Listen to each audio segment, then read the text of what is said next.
What's up, everybody? Back at it, guard. Back from the dead, guard, really. Finally took a little bit of a vacation for ourselves over a holiday. It was very nice. Got to see some family, recharge the old batteries.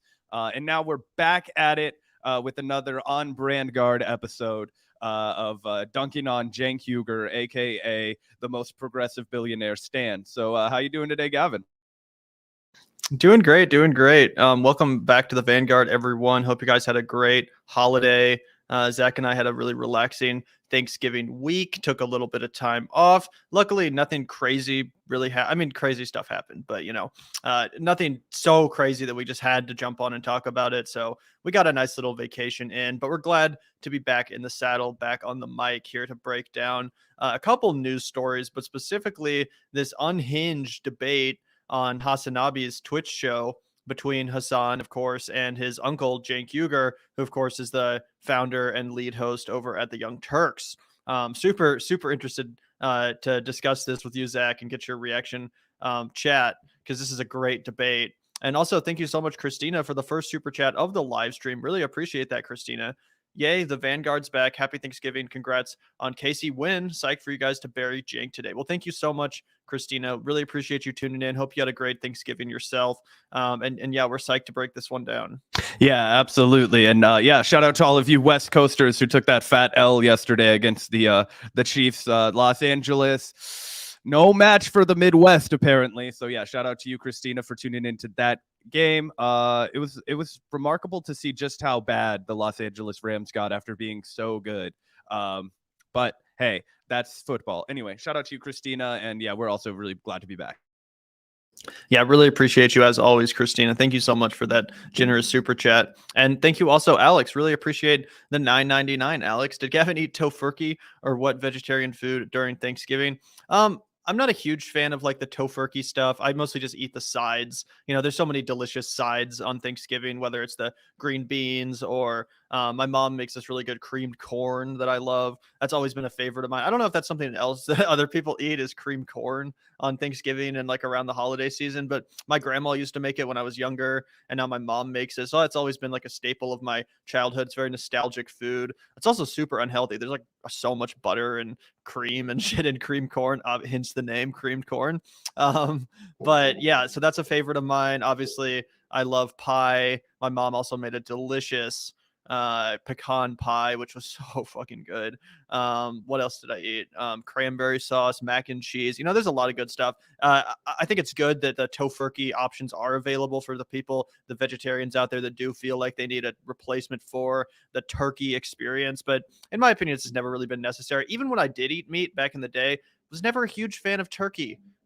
Was never a huge fan of turkey. I'm like, I guess we're all supposed to pretend to like this on Thanksgiving, but it's just kind of like a shittier chicken. But I'm sure you would disagree with that, Zach. Shittier as in like less genetically modified and altered over time, and more like actual meat is supposed to taste. I'm a turkey simp. I like a good roasted turkey. My grandma, shout out to my grandma, makes a dank turkey. My grandma's a little over the top. She got like this 22-pound butterball turkey. I was like, there's only like 6 of us here. We're not gonna eat 22 pounds of turkey, but it was a big ass bird.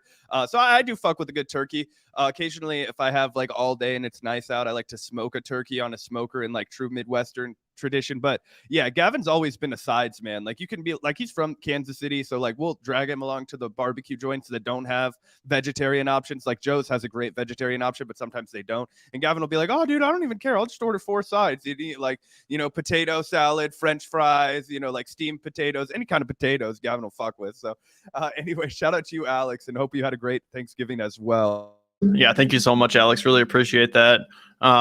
Yeah, absolutely. Thank you also, Kelly. Really appreciate you, Kelly. Did you guys see Musk's stupid bedside tweet? Give him a bunch of twinkles and see what. Yes, I did see that. Should we pull that up real quick? Yeah, I have it. You got it? So this is like what you would expect to find at like a somebody who's about to commit a reckless homicide. You've got 4 cans of caffeine-free Coke, which I didn't even know they still made. I had no idea that was still an option. For all I know, he has his own factory where he gets this shit made. You go through the grocery store, you're not finding it anywhere. He probably has to special order this shit. I only know it exists because my mom, like everybody's mom that, is a Gen X mom, my mom still does drinks a fuck ton of Diet Coke, and like occasionally throughout my childhood she would get these whims where she was going to cut back. And one of the things she did when I was like 7 was fill up the fridge in our garage with all of these like golden Cokes, and they taste disgusting. They do not taste like regular Coca-Cola or Diet Coke. They taste like, messed with. So the fact that this billionaire who could have whatever he wants decides to drink these caffeine-free Cokes, 4 of them before he goes to bed, like what the fuck is the matter with you? And I get it. I drink a lot of black coffee, but if I had 4 cups of coffee, I would be like, hey man, I need to cut it back. And I sure as shit wouldn't put them next to, I don't know anything about guns, Glock, whatever the fuck this is. Just like, I don't know, big serial killer energy from this photo right here. Yeah, I also did not know that they still made Diet Coke caffeine free. Or is that just regular Coke caffeine free? I think it's Diet Coke caffeine free. Either way, that gold can, that brings me back to like 2007. I swear to God, I haven't seen one of those fucking cans since like 2007. This dude must have like a special hookup where he's getting like a special order directly from the Coca-Cola company. Because I straight up thought they discontinued Diet Coke caffeine free.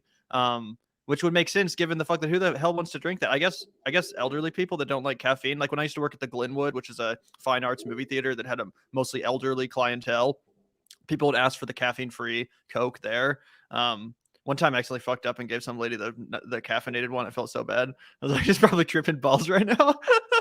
Anyway, the point is, like why the fucking only point of drinking Coca-Cola, in my opinion, one of the only reasons to drink like a Coke Zero or something is the caffeine. Like if you don't have coffee and you need some caffeine, grab a Coke Zero.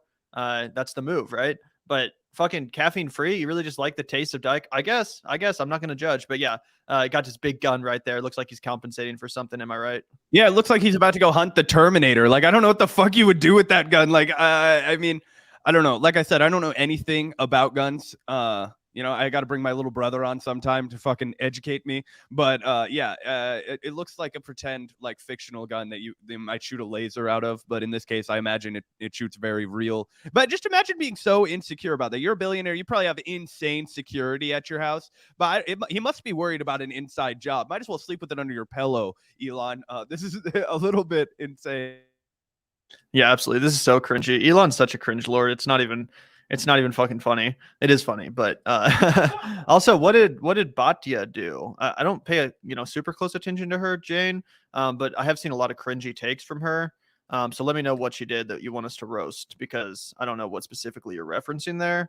But yeah, everyone hit that like button, by the way. If you're just now tuning into the stream, please do hit that like button before we get into this Cenk versus Hasan debate. Super excited to break that down. And also, don't want to forget to shout out our patron community. Huge shout out to the patrons. We do like to start and end all of our live streams with a big old shout out to the patron community. We wouldn't be able to do the show without the support from our patrons. And if you enjoy our content and agree with our perspective, consider hitting up that link in the description, patreon.com/the Vanguard channel. It really is the best way to keep the show alive. It's the best way for us to sustainably, continue doing the work that we do. So we really appreciate the support from our patrons. And like I said, the link's going to be in the description. It always is going to be in the description, patreon.com/the Vanguard channel. But yeah, just sincere shout out. Thank you so much for the support, patrons. We really appreciate you. Yeah, absolutely. Shout out to everybody. And I also did just look up a picture of a Glock and I was way off. So I did deserve the flack from the comment section on that guy. But anyway, yeah, shout out to everybody that supports us on Patreon and keeps the proverbial wheels on our van going round and round and round. Speaking of wheels, did you know it's fucking impossible to get one put on your car without waiting for a week with that bitch in the shop? I thought I hit a pothole because we live in the West Bottoms, an industrial part of town, and we have poor infrastructure in this country. And I'm not the most attentive driver, so I just fucking drive. Oh, fuck, I hit a pothole kind of a deal. And it like chipped the actual like steel part of my tire because it was a deep ass fucking pothole. And yeah, and now it's been in the shop since Saturday, and they're like, yeah, well, our manager has to order this part. It takes about 7 to 10 days. I'm like, 7 to 10 days without my fucking car in this economy? Anyway, had to get that off my chest. Yeah, Zach and I's cars are actually both in the shop right now.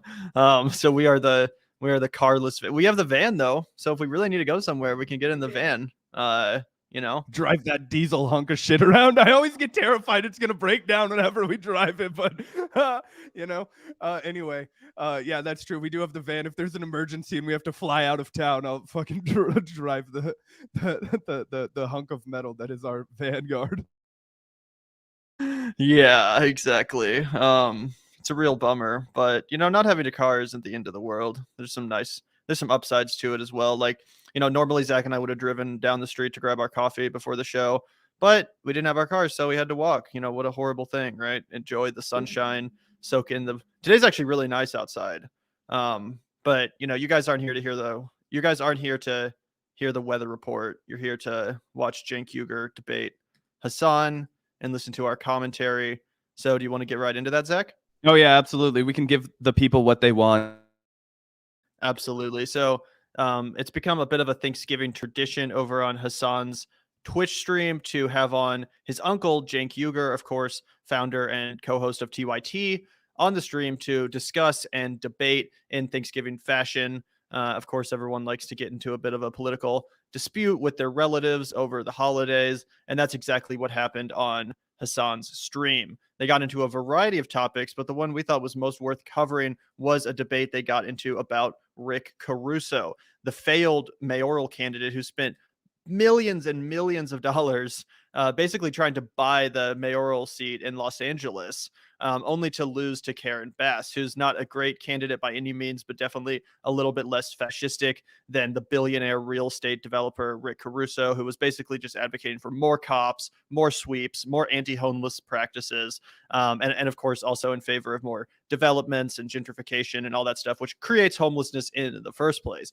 Either way, needless to say, Hasan has a very different outlook on the situation, and they got into a surprisingly heated exchange on the subject matter, with Hasan really just kind of face palming throughout as Cenk repeats these tough on crime talking points and just really hyperbolic Fox News styled nonsense as it relates to the issue of crime. So I'm excited to break this down.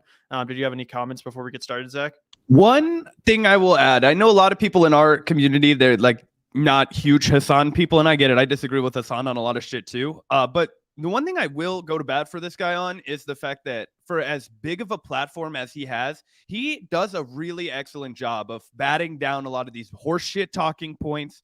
And I think if you guys go in with an open mind to this, you're going to put up the bass Hasan horns on here. Because I watched about like 15-20 minutes of this before I turned it off to save the rest of my raw reaction for you guys. And I was pretty impressed by the level of debate and rigor that Hasan was putting up against Cenk, who ironically enough is wearing a progressive news network shirt as he shills for a billionaire real estate tycoon. So yeah, just wanted to say for the mammoth size of Hasan's audience, it's actually really beneficial to the left that he's making these points to people. And I think he's definitely a net benefit to the left project. Yeah, Hasan comes off really well in this discussion. I think he makes some really, really salient arguments and is able to dispel with some of the propaganda that Cenk is espousing here. So yeah, shout out to Hasan. And let's take a listen to this. This one's pretty entertaining, guys. Entirety of the Republican establishment and mainstream media against Donald Trump. And that's about a 50-50 contest in a Republican primary. Okay, you are Rick Caruso's most loyal soldier. Many people are saying you are the Fedayeen for Rick Caruso. Okay, so is this true? I literally don't know. I only have heard you talk about crime a while ago, like when you and I talked about it. You know what my takes were back then. Yeah. Since then, it seems to have evolved into unimaginable places. So first of all, people, as always, have a simplistic way of looking at politics. So by the way, yeah, does that include leftists? Yes, definitely. Okay, they're like, me no like Caruso. Me think Caruso is the same exact thing as Trump. No, wait a minute, hold on. Now you're saying absurd things. Okay, no one's the same exact thing as Donald Trump. So and you saying that you're billionaire real estate developer? Yeah, but one that isn't a total moron, the one that didn't try to end democracy. But most importantly, he's more dangerous. Most importantly is they say if you vote for someone, that means you love them. Okay, no, it doesn't mean that. When you vote for someone, it means you endorse them. That doesn't mean that at all either. Okay, at no point did I go and say, oh, you have to vote for Rick Caruso. I endorse Rick Caruso. I think Rick Caruso is great. I never said any of that. But you say you were voting I'm for voting Rick Caruso. for him, and guess what? I did vote for him. So why did I vote for Rick Caruso? Because I think Rick Caruso is amazing and he's a savior? No, of course not. I voted for him because he's the better of the two options. Why is he the better of the two options? Mainly because of Karen Bass. If you think Karen Bass is going to do, I mean, I'd be shocked if you think this, but if you think Karen Bass is going to do Karen Bass. Anything, she's going to do nothing nothing. No, I think nothing. I think she's going to be the exact same kind of Democratic mayor that Garcetti was, Exactly. which is I'm out. just holding. But that's every mayor, dude. That's like literally that is literally every mayor. Los Angeles is not going to get a good fucking solidly leftist mayor. Neither is New York. It's always going to be people that are trying to juggle between the real estate developers' interests and the police unions, and maybe a little bit more special interest sprinkled on top of it. But that's pretty much it. That's like always going to be the mayor's position. That's the unfortunate reality. Okay. Now, having said that, as always, as is the case with every fucking election, we had a moment where we were either going to vote for a dog shit candidate like Karen Bass, who didn't even make an effort, like didn't even make a fucking marginal effort in like going after some progressive voting blocks or saying that she was going to do anything progressive remotely, and just basically was like, I'm blue, I'm a real Democrat, vote for me, versus infinitely worse candidate in the form of Rick Caruso, who is quite literally all of the issues that create homelessness personified. It's like wrapped into a like, you know, an Italian human skin, which by the really quick, Hasan goes on to correctly identify that Rick Caruso is directly responsible for all of the things that drive homelessness. And Cenk's like, yeah, he is 100%. Still my guy. 100% my guy. And I would also, just food for thought for everybody, think back to 2016. This could have easily been a discussion between a Hasan guy who was like, no, I understand we need to vote for Hillary, though, because Donald Trump is a fascist and a huge threat to the United States. And Cenk being like, let's go for the crazy guy. Let's go for the billionaire tycoon. Hey, bro. Hillary Clinton, par for the course. I'm just saying, let's try something different. I don't like what he said about Mexicans. I don't think they're rapers. Okay, I don't think they're lazy at all, man. But I don't think Trump really thinks that either, man. That's just what he says, right? Okay, that's what Cenk is doing right now. He's playing the Trump guy, the Trump reasonable guy. That's the hat he's putting on right now. Absolutely. And although he, correctly pointed out that, obviously Rick Caruso is not the same person as Donald Trump. No shit. The defenses you hear for voting for Rick Caruso from Rick Caruso supporters, people like Cenk Uygur, are almost identical to the excuses and the logic espoused by Trump supporters. Again, Hillary was the status quo candidate. Trump's at least talking about shaking things up. And that was true. Hillary Clinton was the status quo candidate, and Trump was talking about shaking things up, just mostly for the worse, just like Rick Caruso. So it's pretty ironic that Cenk can, so accurately identify that cognitive dissonance on the right, but then he'll fall into the same trap as a so-called leftist when it comes to the issue of crime. Anyway, let's keep watching. By the way, I didn't vote for him because I'm, anti-POC, anti-Italian. That's why I didn't vote for him.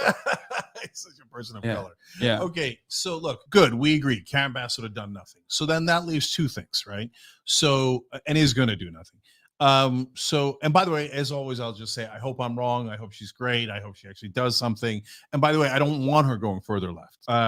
Doing something would be actually doing something about crime and just the anarchy, absolute anarchy. I don't want her moving to the left. We'll talk. Quote Cenk. Yeah, literally saying, I don't want her moving to the left. I want him to actually do something. Yeah. We'll talk about it.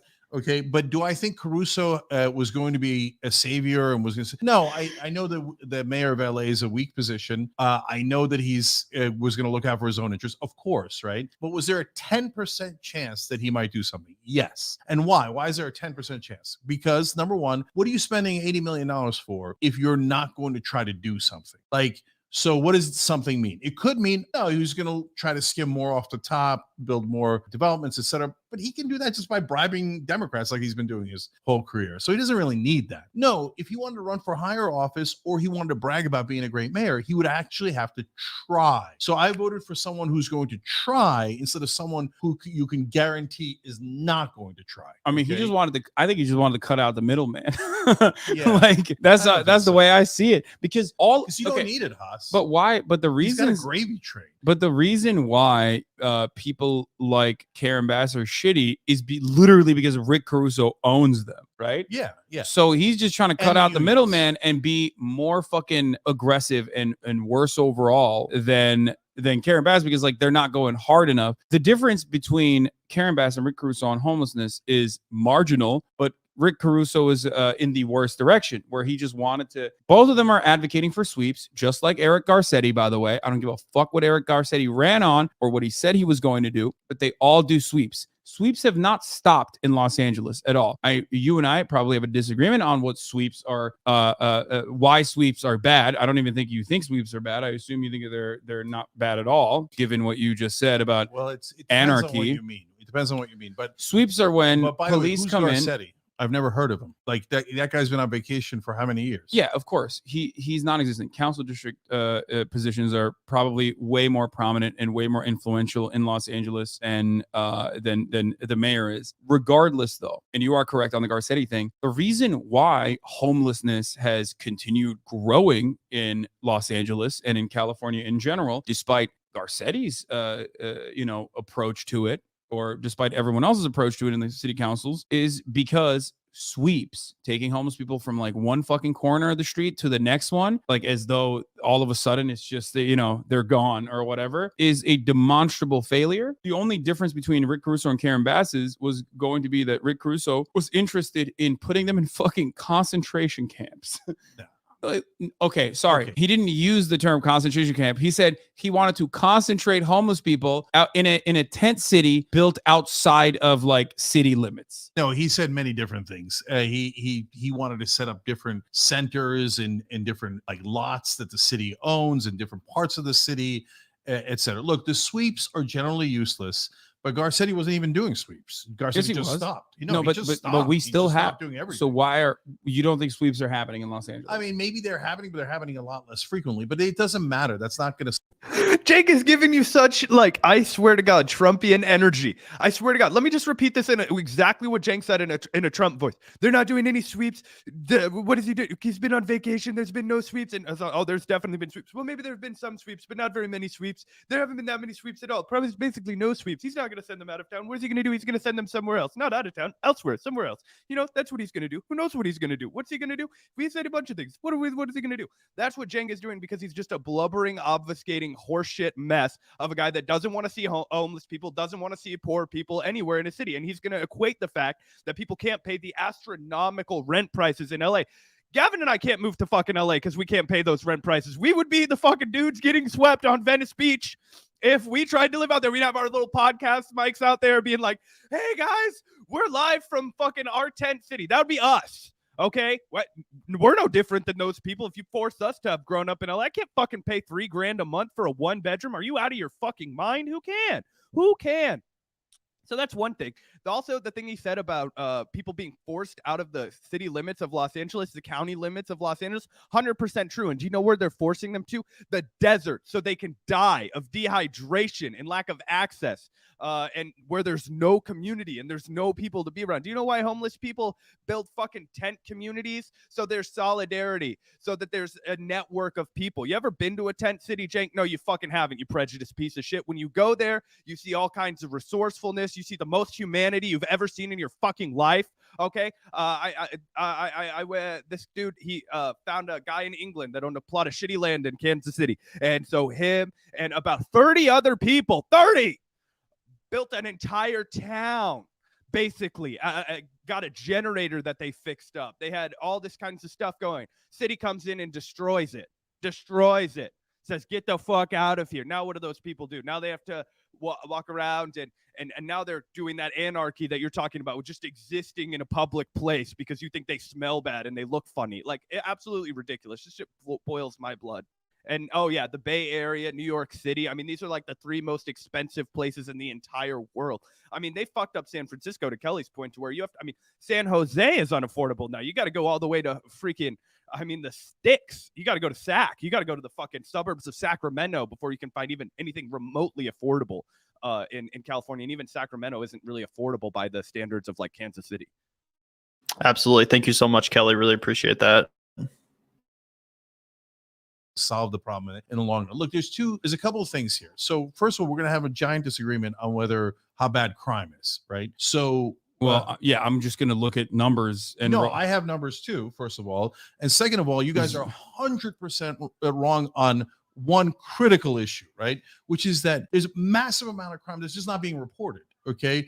And how do I know that? because literally everyone I know in LA says, oh, there was a crime. I didn't bother reporting it because cops never show up. Okay, so you're going to say it's anecdotal, but let me give you one sense of it. No, Okay. I wasn't going to say that. I mean, it is quite literally an anecdote. However, you are right. It's the blue flu literally all across the fucking country, but we are held hostage by a police force that just simply refuses to do their jobs at all and have never really been good at doing their jobs regardless. And that much is true, but the answer to that is a strong mayor. So look, that's exactly my point though, Haas. You know Karen Bass is not going to be strong at all. The cops are going to say, yeah, we're not going to do our job. What are you going to do about it? And she goes, oh, I'm so sorry, right? Yeah, but Rick so Caruso, here's what Caruso could have done. Again, it's like a 10% chance. We're like gambling here on like 0 versus 10%. So number one, the cops want to blow Caruso, so they might actually work, right? So, and that's not fair and that's not right, but it's true, right? So that's point one. Second is Caruso's at least strong. So if let's say the cops, if I was mayor of LA, let's put it this way, and the cops are like, oh, blue flu, we're not working. I'd be like, okay, I'd instantly start firing droves of them. Right. And then they would say, oh, you can't do that. We're going to sue you. I'm like, I know. Sue us. Go sue us. But if you're not going to do your job, you're fired. You're beyond fired. And I'll make a public spectacle out of it. And if I can catch you committing a crime, I'll put cops in handcuffs and walk them out. Okay. So I'm not going to tolerate anybody not doing their goddamn job if they're a cop. Now, would Caruso have been that strong? Of course not. He loves cops. But would he have been potentially stronger than Karen Bass? Anything, a light breeze is stronger than Karen Bass. I understand that, Okay, except cops are also not the solution to crime, just like cops they're even beginning before of a solution. Well, here's the issue, okay? You and I have a fundamental disagreement on the reason for why crime is happening. I think you say I'm like too theoretical and too like pie in the sky because of my attitude to it, which is that there are demonstrable ways to cut crime, and all of those roads lead to material benefits for working class people, specifically by eliminating certain problems that they have. We also have a difference in agreement between you and I, where I think you, much like many people in your demographic, see disorder and lawlessness in the form of like homeless people existing in society around all of us. That's and not what we're saying. well, a lot of people that are in Los Angeles, if not you, that voted for Rick Caruso in with similar like I'm actually a very nice liberal person kind of attitude, voted for Rick Caruso because they assume when they see a homeless person, they think crime. Now, first and foremost, let me be clear. Do homeless people commit crimes? Yeah, of course they do. I mean, there's a dude that like jacks off outside my house all the fucking time, literally all the time. And the reality is like the way to deal with that and the way to ensure that more people don't become what I call tier 3 homeless, the type of homeless people that you see that are very clearly suffering from mental health complications as a consequence of being homeless for an extended period of time. The way to ensure that that doesn't happen anymore is by creating more housing, affordable housing, and also having a housing first approach to dealing with homeless people. Look at that shit with me, but this what were you gonna say, Zach? I was probably come in and say a very similar thing to what you are. Imagine sitting here as the dude that proclaims to be a beacon of progressive values and thinking that the solution to homelessness isn't to fucking house people, right? What's the difference between a mentally ill person that lives in a fucking mansion? There are plenty of mentally ill people in this country, people who suffer from addiction, people who suffer from any kind of psychological disorders, and they still make their way through the fucking world, right? They what's the difference between them and the homeless population? Resources. It's about how much bread do you have? What kind of a barrier can you put between yourself and the streets, right? So when you have an episode, are you having an episode in your own home? Are you doing it around people you know in a safe community? Or do you have no one? You're just left out in the lawless cold.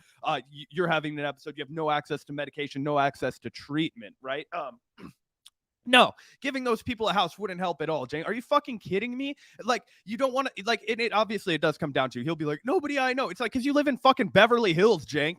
You live around a bunch of aristocratic fucks that don't want to see poverty because they deep down know they're directly responsible for it because of the profiteering that they do.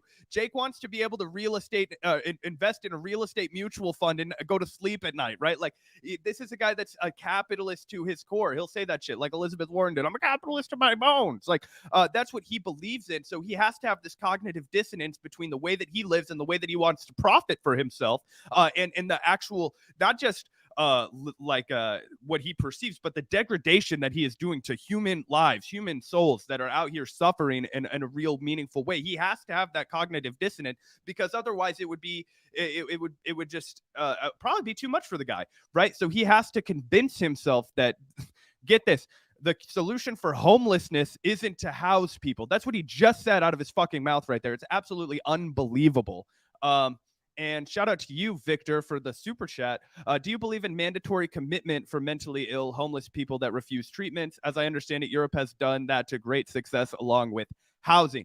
I don't know what you mean by mandatory commitment, like commitment to jails, commitment to like that nothing exacerbates or compounds mental illness worse than being locked in a fucking cage, locked in a place you don't want to be. And let me talk about some of the other things that kind of fall adjacent to this, Victor. A lot of people are like, oh, homeless people aren't using the like actual like, you know, housing that is available to them, that like shelters, if you will. Like, let's just use shelter as like a broad statement. And they never, ever, ever ask the second question, which is why? Why would they not do that? One, they treat you like you're in fucking sixth grade. If you go into one of those places, it's like you got a bedtime. It's like you're not an adult anymore. You're forfeiting all of your freedom. If you have a dog, right? Your only lifeline, if you're a homeless person, you're probably your number one companion, somebody that you have something you have a deep connection with, your dog. They're not going to let your dog come in with you. So what are you going to do with that dog? You're homeless. Who are you going to leave it with? Where are you going to take it? Are you going to take it to the shelter? That's something in Kansas City that's been based, that the shelters have been starting to do. Is they'll watch your dog overnight. If you're a homeless person, you can come pick it up. But how are you going to get to the shelter? How are you going to get all the way to the the dog not the pound, but like shelter, right? Dog shelter, human shelter. See how that fucks you up? Because it's like, oh, I'm just a sheltered animal like my fucking dog. See how this breeds other problems? Let's start with mandatory housing. Let's not leave anybody on the street. Let's start with giving everybody access to health care. Let's start with a therapy. Hey, guy, would it help you if you came in for an hour a day and talked about your trauma and left with a prescription? And then, hey, you could go back to your house. And after 6 months of this, we start you off with a job, and it's, low stress, and we work out and do this as a community program. I love that a lot more than, hey, you're going to get mandatory commitment to a fucking health hospital that might not help you, might abuse you, might just be a fucking private business that's trying to extract tax dollars from the government under the guise of doing something good for the homeless community. These are all the things that stand out to me when I read something like that, Victor. I'm sure you had the best of intentions. I'm not clobbering you. I'm clobbering the system that tells us that's a good idea. Yeah, I mean, I do think there's some like legitimacy to that policy, though. If you're genuinely a mentally ill person having an episode and you're presenting a danger to yourself and others, I think it makes sense for mental health professionals to help deal with that situation. I mean, that's why we always talk about defunding the police and reallocating resources to mental health professionals. I don't think there's any place for cops. I don't think those people should go to jail. But if someone's clearly mentally unstable and having an episode, again, presenting a danger to themselves and others, yeah, I do think it makes sense at a point to commit that person, so to speak, or to get them help. Yeah. Right. Oh, for sure. It's just, where is that line, right? If I'm just like talking to myself as I'm walking on the street, I don't think it's fair. Well, I think a lot of people would. You start talking about mandatory commitment for the mentally ill homeless, and they're going to use it as an excuse to sweep people up and get them off the fucking street. That's what. Well, they don't need an excuse to do that. They're already doing that. But I think a humanitarian position when it comes to people that are genuinely mentally ill, and if you're like, if your mental illness is leading you to become violent or hurt other people or yourself, then yeah, I do think that the more humanitarian position is to get that person help and let them, be a danger to others and themselves in public. For sure. Absolutely. If you've crossed the line of becoming violent, but a lot of people with mental health illnesses and episodes, they don't ever become violent. And so I just, when you start talking about mandatory, like commitment to a facility for people, like I always just get that like red flag about like, okay, well, I've had mental breakdowns. Like I've had episodes of shit. I don't want to be locked up in a fucking facility. And what's the difference between me and that homeless guy, right? Oh, I have my own apartment, right? So I worry about that.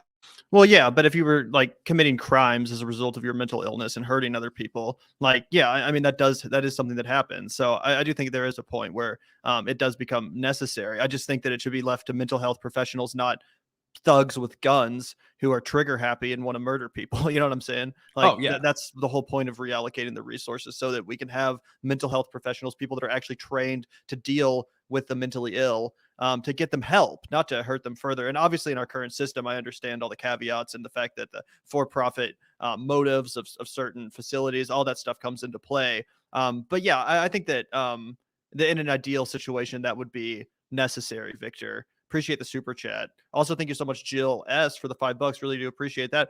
40% of the homeless in Seattle have full-time jobs, Cenk. Yeah, I think that I've seen statistics that suggest upwards of 50% of homeless people, period, have jobs that they're like fully employed, at least part-time. Maybe the 40% is just full-time, but I've seen statistics that suggest that 50% of all homeless people do have some form of employment, which is a sickening indictment of our fucking system. Oh yeah, I mean, look, there are so many people who are, we think when we say homeless, we just immediately imagine the dude with the card on the street. That's like like tier 3 homelessness is, I believe, the term that Hasan was using, right? Like that, like it's very hard to help that person get out of homelessness without like serious like intervention from a government, right? You need rent, a lot of money for rent, especially in a place like Los Angeles. How are you going to have first and last month's rent at a place that's like $1,200 a month? That's $2,400. That's some money that I couldn't come up with out of my fucking pocket. I have a gainful employment, at least the way I view it, right? And you're asking somebody with no social security card, no driver's license, no birth certificate to go out and do all of that, blah blah blah. So a lot of people who are homeless, they're just like couch surfing, they're sleeping in their cars, they're trying to maintain this facade that they aren't homeless, right? Because otherwise that's going to lead on to all this kinds of peer judgment. There's a statistic of the growing number of college students who are homeless because they don't want to go into debt for the dormitories, or maybe they can't get the loans for that, and so they sleep in their car, or they sleep around campus and they try and get naps in the library during the day. Or if your campus has a 24-hour library, people will try and hide there and get some rest and doing all those kinds of things. That is a very real experience that people are having. Maybe you sleep in your car after you work all day and you have to go to Casey's gas station and get a fucking shower, or a Love's gas station, and go to a truck stop to shower so you can wash your clothes and keep up this facade. And how much time does that take to go X, Y, and Z to all these places when most people just go home and wash their clothes, take a shower, go to bed? All these layered things, they compound to make life harder for these people. It goes back to the arguments about how expensive it is to be poor, all these types of deals. So you're 100% on point, Jill. Yeah, thank you so much, Jill. Thank you so much for the super chat. And let's keep watching this. It does get even more heated. This is something that has worked literally around the globe. There are examples of this. It's been tried all across the country and it hasn't worked at all. It's never worked. Okay, so you cannot say that we've had a housing first homeless policy anywhere in the United States of America. Okay. Are you kidding me? LA's been trying to do housing first this whole time. It's nothing. There's no houses. There's never going to be any houses. Exactly. Do you want to know why? And we're going to wait around and we got $150 million. Wait, we got while we're all waiting for 12 houses to be built. Los Angeles got $150 million from the federal government to deal with the homeless crisis on top of the $80 billion budget surplus we had. Why do you think, what was the hotel conversion, the motel conversion policy? Why did none of those initiatives actually have money spent? As a matter of fact, they sent the $150 million back to the federal government after not using it. You want to know why? Because Democrats are losers. No, that's true. Okay. But the real reason is because real estate developers were like, fucking build houses? Abso-fucking-lutely not. Real estate developers like Rick Caruso are always. No, you guys don't get it. It's not even funding. Like these guys unironically are like, they're, even when there's money, they're like, do not fucking build another house. Do not build any affordable. By the way, this is such a great illustration of how neoliberalism literally leads to fascism, because you got people like Cenk over here that are equating the neoliberal position, which is not the leftist position, with the left, suggesting that, to go further left is to further embrace these neoliberal policies, these failed policies of mayors like Eric Garcetti. And then when those policies don't work, then they fall right into the hands of the fascist position, which is the one being presented by Rick Caruso. Well, if the neoliberal is not going to do anything, then we're going to go full fucking fascist. And then quote unquote liberals like Cenk fall right into it, because again, they're like, well, if the liberals aren't going to do anything, I'd rather have fucking literal fascism. And it's just a great illustration of how that works across the board. We saw that with the Hillary Clinton, Donald Trump example. Obama didn't do shit. Hillary was promising to continue not doing shit. And then what did a lot of voters in America, a lot of desperate people that didn't know any better, what did they say? Well, at least Donald Trump is saying he's going to try. At least this guy seems like he has some ideas, even if they're fucking fascist ideas, right? It's such a beautiful illustration of how the incompetence of neoliberalism and the corruption of neoliberalism opens the door to actual fascism. Yep, and this phenomenon is not exclusive to the United States. We saw the exact same thing take place over the David Cameron reign in UK when he was prime minister, and after that, what did we get? What did they get? A fucking reign of Tory control, right? They had Boris, they had what's her fuck that was before Boris, and now they have. Theresa May was and now they have So anyway, long string of Tory control after that, because why? Neoliberalism doesn't work, and so they got Brexit, and they got all these ultra conservative austerity policies passed, which also, shocker, doesn't work. What they never ever actually try would be the Corbyn approach to politics over there, and what we never try is the Bernie Sanders approach to politics over here, which would provide real, meaningful, tangible solutions. Yeah. Cenk is reactive. He doesn't want to address the root problems of our unaffordable, sick, and unequal society. He just wants to hide its effects. Yeah, absolutely. And this is what makes me want to pound my fucking head on the table, guys. If I was talking to, or if I was reacting to somebody or talking to somebody, right, that just outwardly identified as an Obama liberal, right? I have West Wing politics. I'm Aaron Sorkin style Democrat, right? Then I would be everything that's coming out of Cenk's mouth makes sense. You're just a self-serving capitalist that doesn't want to feel bad. You tell everybody 10 times, oh, I don't hate gay people. I don't fucking know them. But you just don't give a fuck about anybody else's lived reality. You want to still be able to profit off of the systems that, perpetuate inequality and whatnot. What's really just interesting and just kind of shocking, actually, is the fact that Cenk comes out here and wants to parrot that he's the biggest progressive in the world. Nobody's more progressive than me. I'm the progressive. And yet he won't even in good faith engage with what actual progressive solutions would be. He's just no. I want the fascist solution, which is just keeping all of these people out of my fucking sight, right? How is that any different than how a Republican, Rick Caruso was a Republican for the longest time, mind you, until he decided he wanted to be mayor of Los Angeles. How is that any different? It's not. That's exactly what a Republican would come in and say. They would say, hey, these people need to pull themselves up by their bootstraps. This is lawless anarchy. We can't have people out of their houses. And, we've already done enough to try and help them. They don't want to be helped.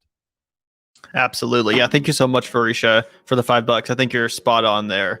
And that's kind of the whole NIMBY attitude. That's why we refer to Cenk and Anna's perspective on this matter as very NIMBY-ish. So let's keep watching, guys. As I said, this continues to intensify as both Hasan and Cenk grow more and more frustrated at one another's positions. Housing. Of course. You guys don't understand markets. So look, there's so many things to address here. But is Rick Caruso and all the developers going to voluntarily build affordable housing? Of course not. You're asking them to take a loss on something when they can make a giant amount of money. Of course, they're not going to do that voluntarily. Waiting for them to do it is moronic. So you have No, I know. So what I'm saying is, blaming Caruso or anyone else, you can do it. I don't mind. Caruso's not my uncle. I don't give a shit, right? You're like, oh, I can't believe how great he is. But that's not going to solve anything, right? You have to force them to do affordable housing. I agree. Force them, right? And the Democrat would never do that. Because there's the minute they run into a donor, they wet themselves. Oh, it's a donor. I bet you Karen Bass turns around and kisses Caruso's ass. Okay. I don't disagree with anything you just said. I've never been a vote for the Democrat and we'll solve all the problems type of person anyway. Okay, as a matter of fact, I care very little about that. That's why I always talk about organizing power. And that's why I always talk about making sure that there are organizations that are out there that are creating the mechanism of pushback so that we can bully the fucking Democratic Party to then finally that's get literally shit what done. I've been trying to build for that's what I agree. So that's what I do. That's what I advocate for, tenants unions and the like. When you guys criticize the developers, it's wasting your breath. They're always going to maximize profit. Move on. Get to the government. I know, but I'm not talking. This is why Gavin, Hasan, and I would just critique the entire system of capitalism, which perpetuates this nonsense, and Cenk is unwilling to identify that as a critical. Isn't it a problem, Cenk, that those people will never actually help the homeless population, that they will rather sacrifice everybody's lived experience and livelihood in order to make themselves even richer, and that's how they became billionaires anyway? Isn't that a problem? You're just stating it as a matter of fact. It's yeah, that is the experience now, and that's what we need to change if we ever want to solve this problem. But you have no interest in addressing the incentives of the developers.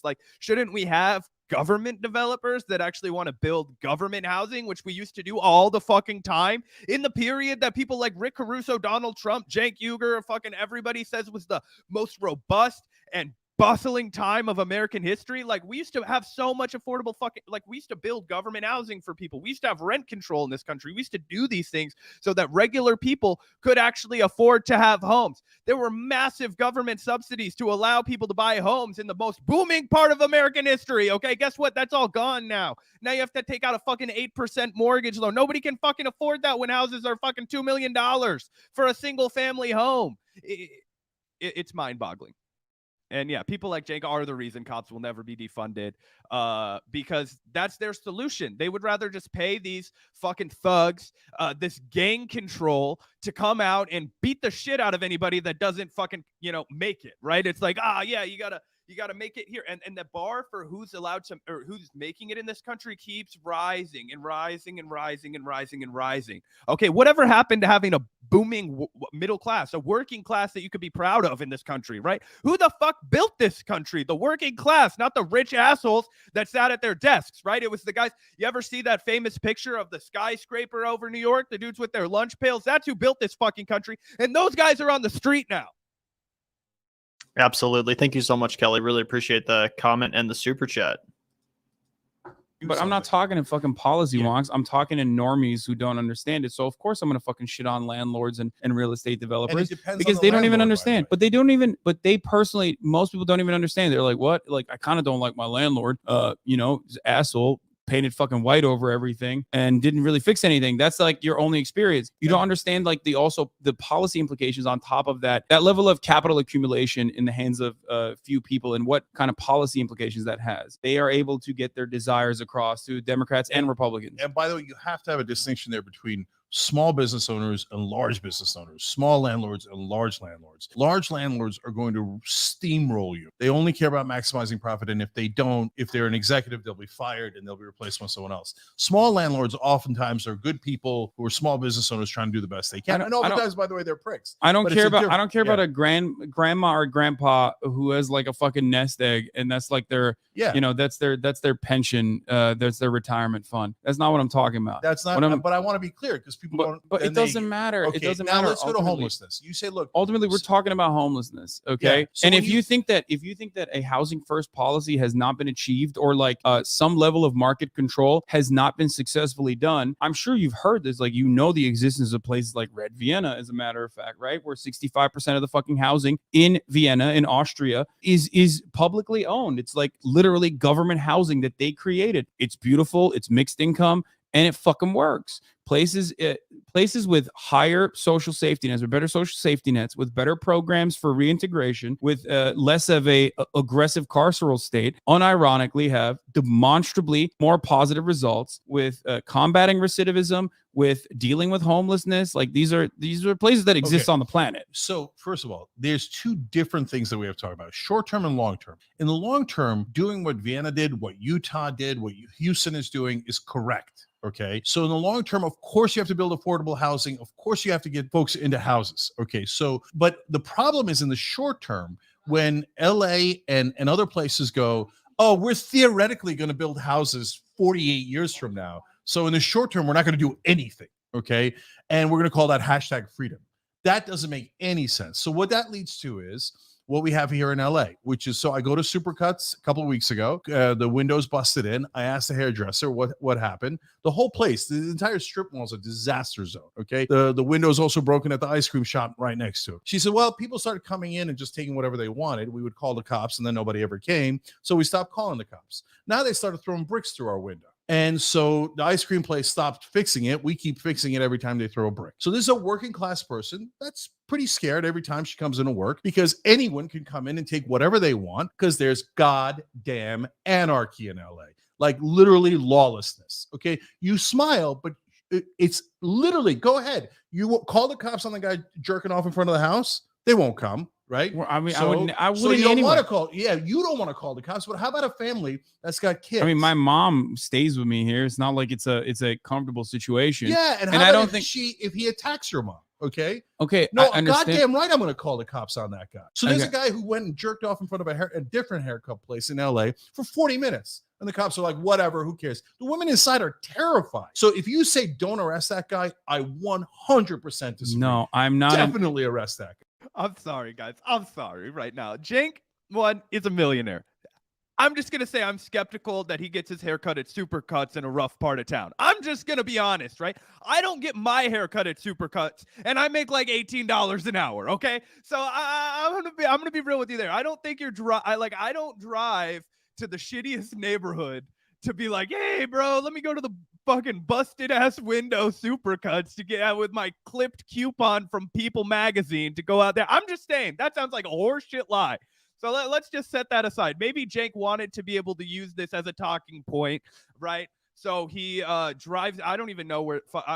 Everywhere in LA is the same to me. Fucking traffic and fucking good weather. So maybe he goes somewhere in LA where it's like a fucking shitty neighborhood just so he can tell this story. But then he's pulling out.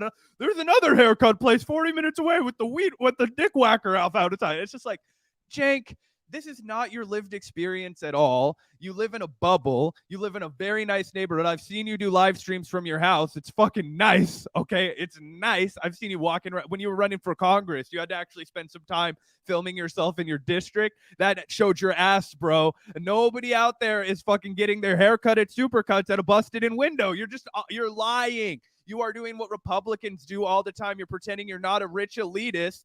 And that you actually have to suffer the way that people who are the most often victims of these crimes you're talking about, the working class. Do you know what the working class will tell you time and time again, Cenk? That they don't want the solutions you're offering, okay?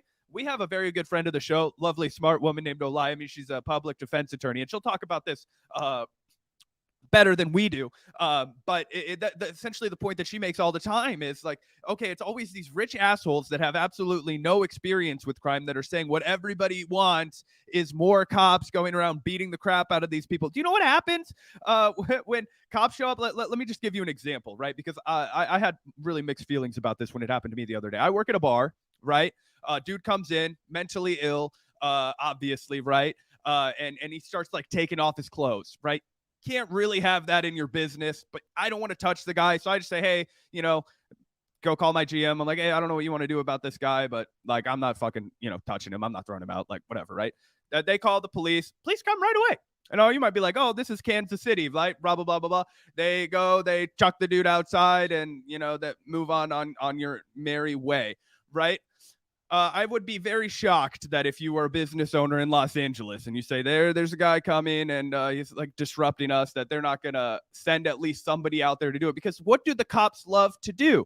They love to show up and do fucking nothing. Like I don't know. I'm just skeptical about this entire narrative that he's built. And he keeps saying, I've got numbers, I've got evidence. And then he'll be like, a random hairdresser I spoke to. It's just like, this is like, I don't know, the Daily Wire kind of shit. Yeah, absolutely. And just to make it clear, no one on the left, ourselves included, thinks that people should just be able to get away with committing crimes and violence and stuff like that. Like, obviously, people should have to face some sort of consequences if they're just flagrantly committing crimes. And the left position is not just to let anarchy run rampant through the streets or whatever. The left position is an understanding, however, that we can't just incarcerate our way out of these problems, and just adding more money to the police budget or deploying more pigs on the street is not going to fix the problem. It might temporarily take the problem away. It might put a small band-aid on what is a much bigger issue, but it's not going to fix the problem. We can't incarcerate ourselves out of this problem. The only way to fix the issue is to actually materially improve these people's lives by creating a better society for them where their basic needs are met. No one with their basic needs met is out here masturbating on the street for 40 minutes in front of a hair salon or throwing bricks through the window of their local businesses.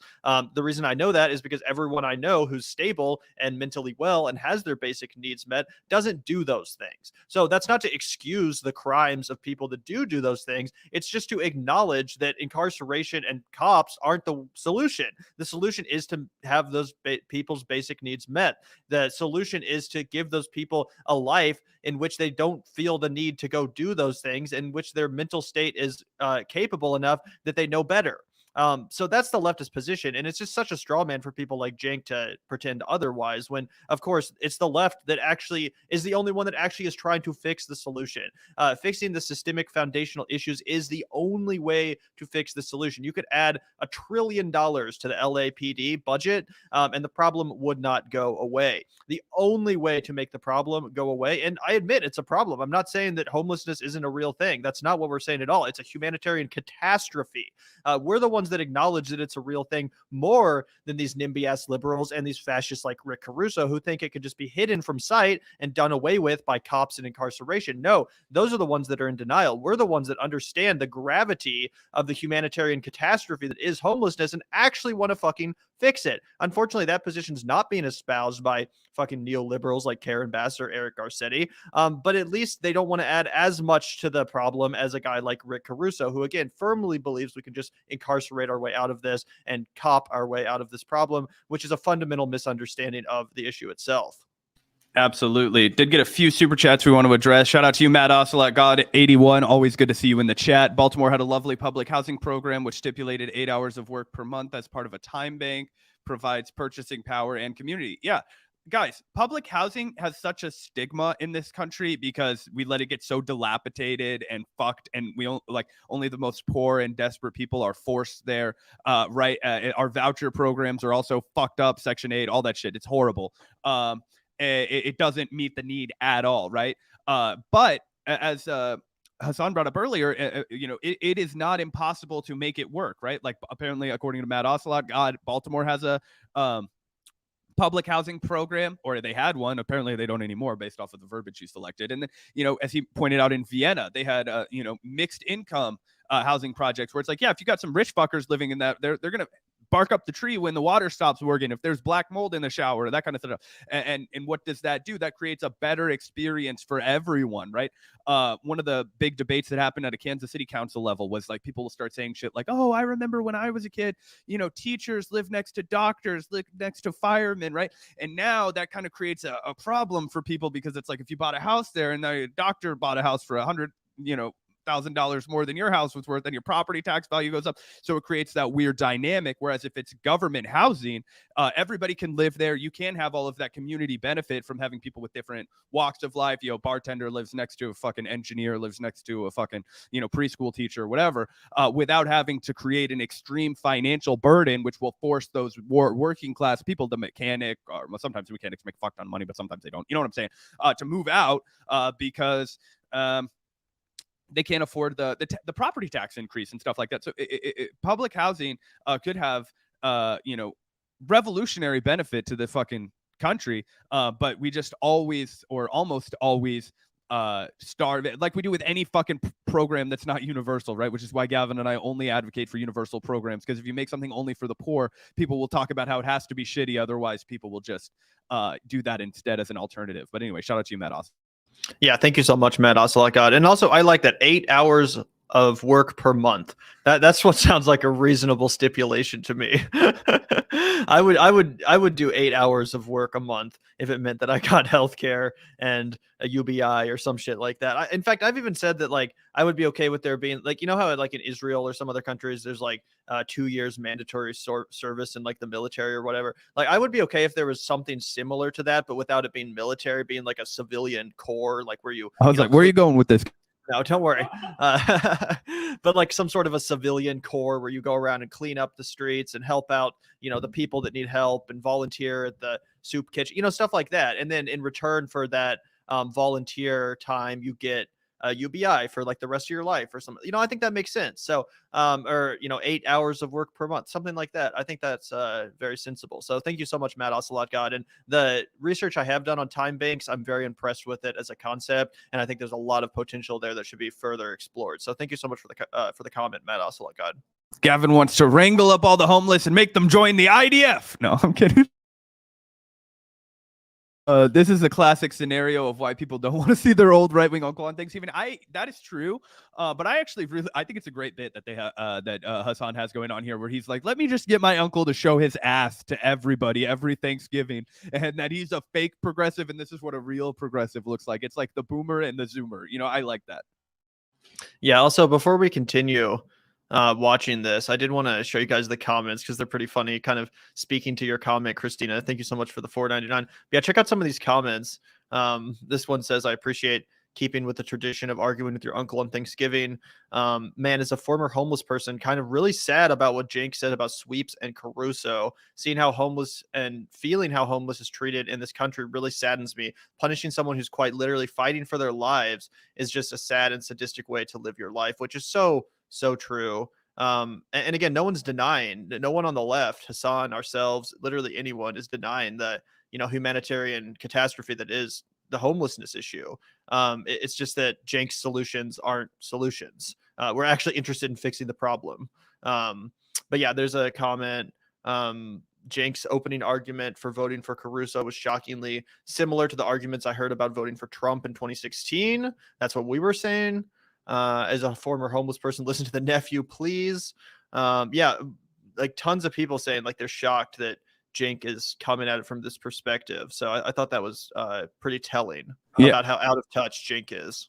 Clearly those people have stopped watching TYT, right? Otherwise they would know, and they don't tune into the Vanguard. But yeah, I mean, this is absolutely insane.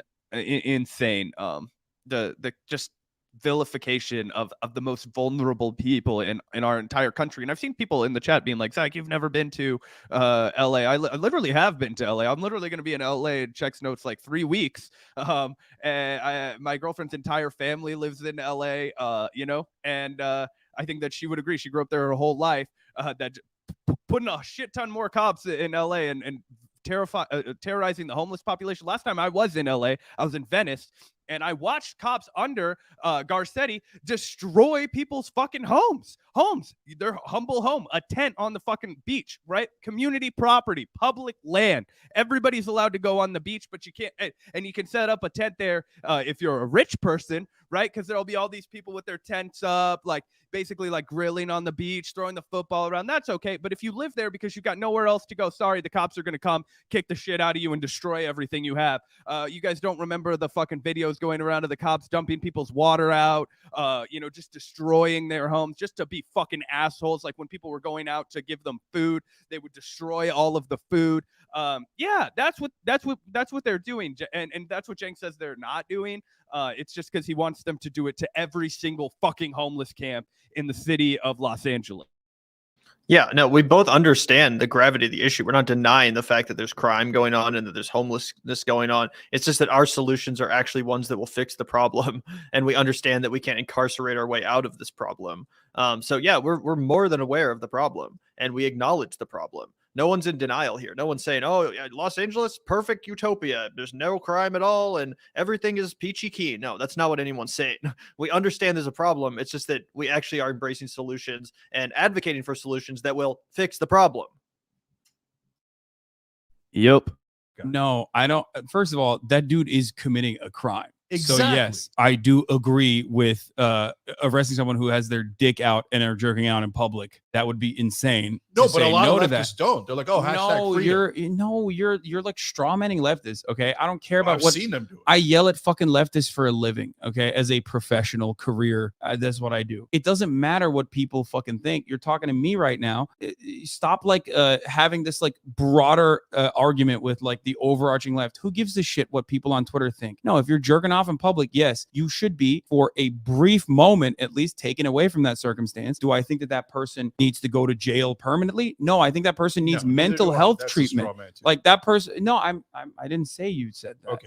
I'm giving you what my position is. We need to stop that guy from jerking off in the streets. Throwing him in jail for the night and then releasing him later is not going to stop him from jerking off. That's his passion. He loves jerking off in the street. No. He's never going to stop. The only way to stop that guy from jerking off on the fucking street is by one, well, he wouldn't be jerking off the street if he had a fucking roof over his head, but also by getting him the adequate treatment that is an absolute necessity for him. Okay, that's it. That's what you need to do. So, and there's varying degrees of offenses too, which we're talking about. So that gets into the midterm. So in the long term, we agree. Build affordable housing. Get folks in the affordable housing. In the short term, good. We agree. Arrest the guy. Okay, you throw a brick through somebody's window, you get arrested. You go in and take people's shit, you get arrested. You jerk off in the street, you get arrested. Okay, so these are obvious things, but not obvious to some. So then then when you talk about the midterm, so what do you do with that guy? So do I want to put that guy in prison for a long time? No, I don't. Right, but do I want to make sure that there are consequences? Yes. Okay, so why? Well, 3 years ago, nobody was jerking off in the streets in LA. Then we stopped enforcing the law completely, and now everybody's doing it. No, I'm serious. Literally driving my kid to school on Friday. Guy in front of the 7-Eleven, like a couple of blocks from my house. Bro, that he's doing it. Guy, I know. A couple of weeks ago, dropping my parents. It's not, dude. There's a guy doing it right in front of the their reason house. why there's more homeless people jerking off in the fucking streets is because we're letting them.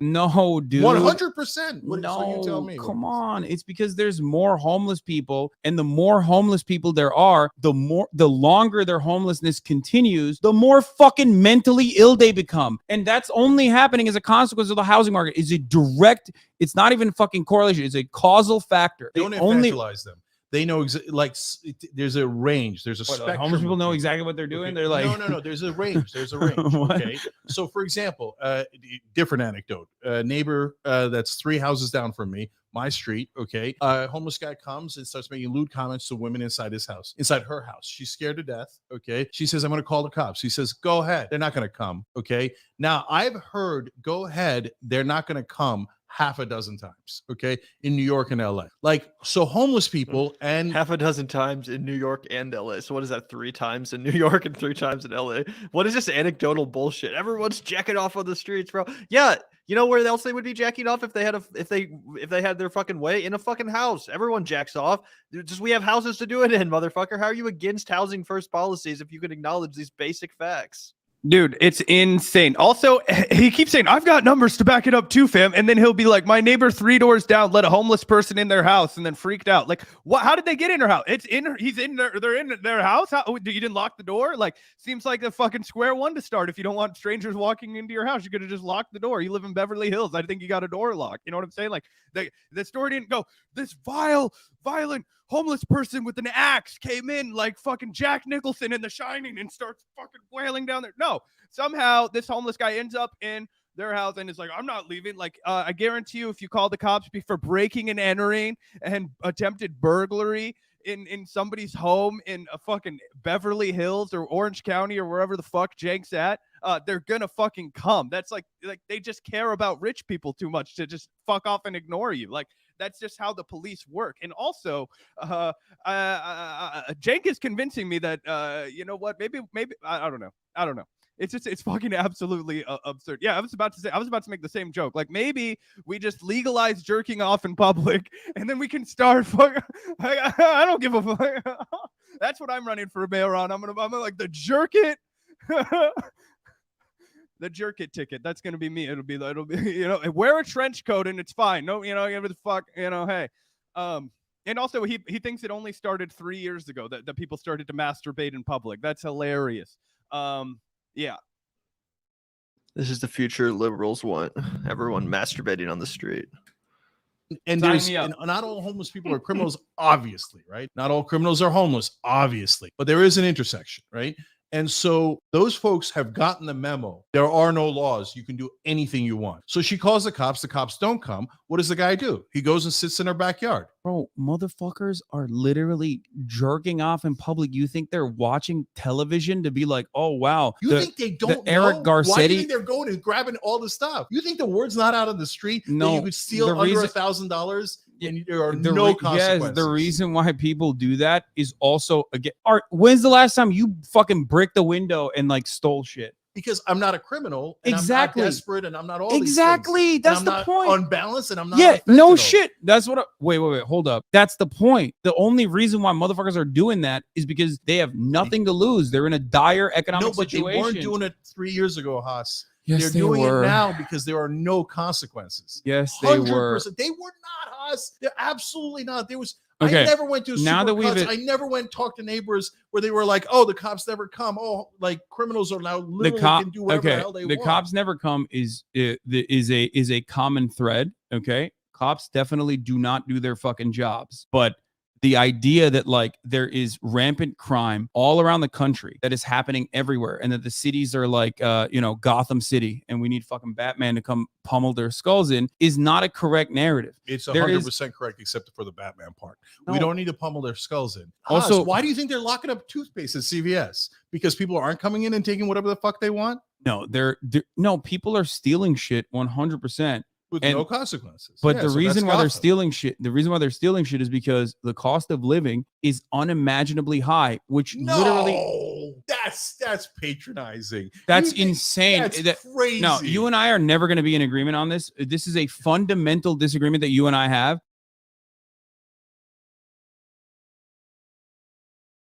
I just wanted to pause that because here's another like massive misnomer. He's like, oh, now they're just starting to lock up shit at CVS. I have lived in Kansas City. I've been to countries all over, or countries, cities all over the place. See, fucking getting worked up in this fucking reaction video. No, Gavin, let me ask you this. How many times have you been to like a fucking CVS where like the high theft items they always keep locked up and shit, right? Remember when they were locking up baby formula during fucking COVID because baby formula was going through the roof, right? I remember when I was a kid, the awkwardness of having to ask the person at CVS for condoms because they have to go back there and unlock the little thing so you can get your box of Trojans, and they're looking at you like, how old are you, kid? And it's like, none of your fucking business. I'm trying to have safe sex here, okay? This is always been a thing. Why are people stealing, Cenk?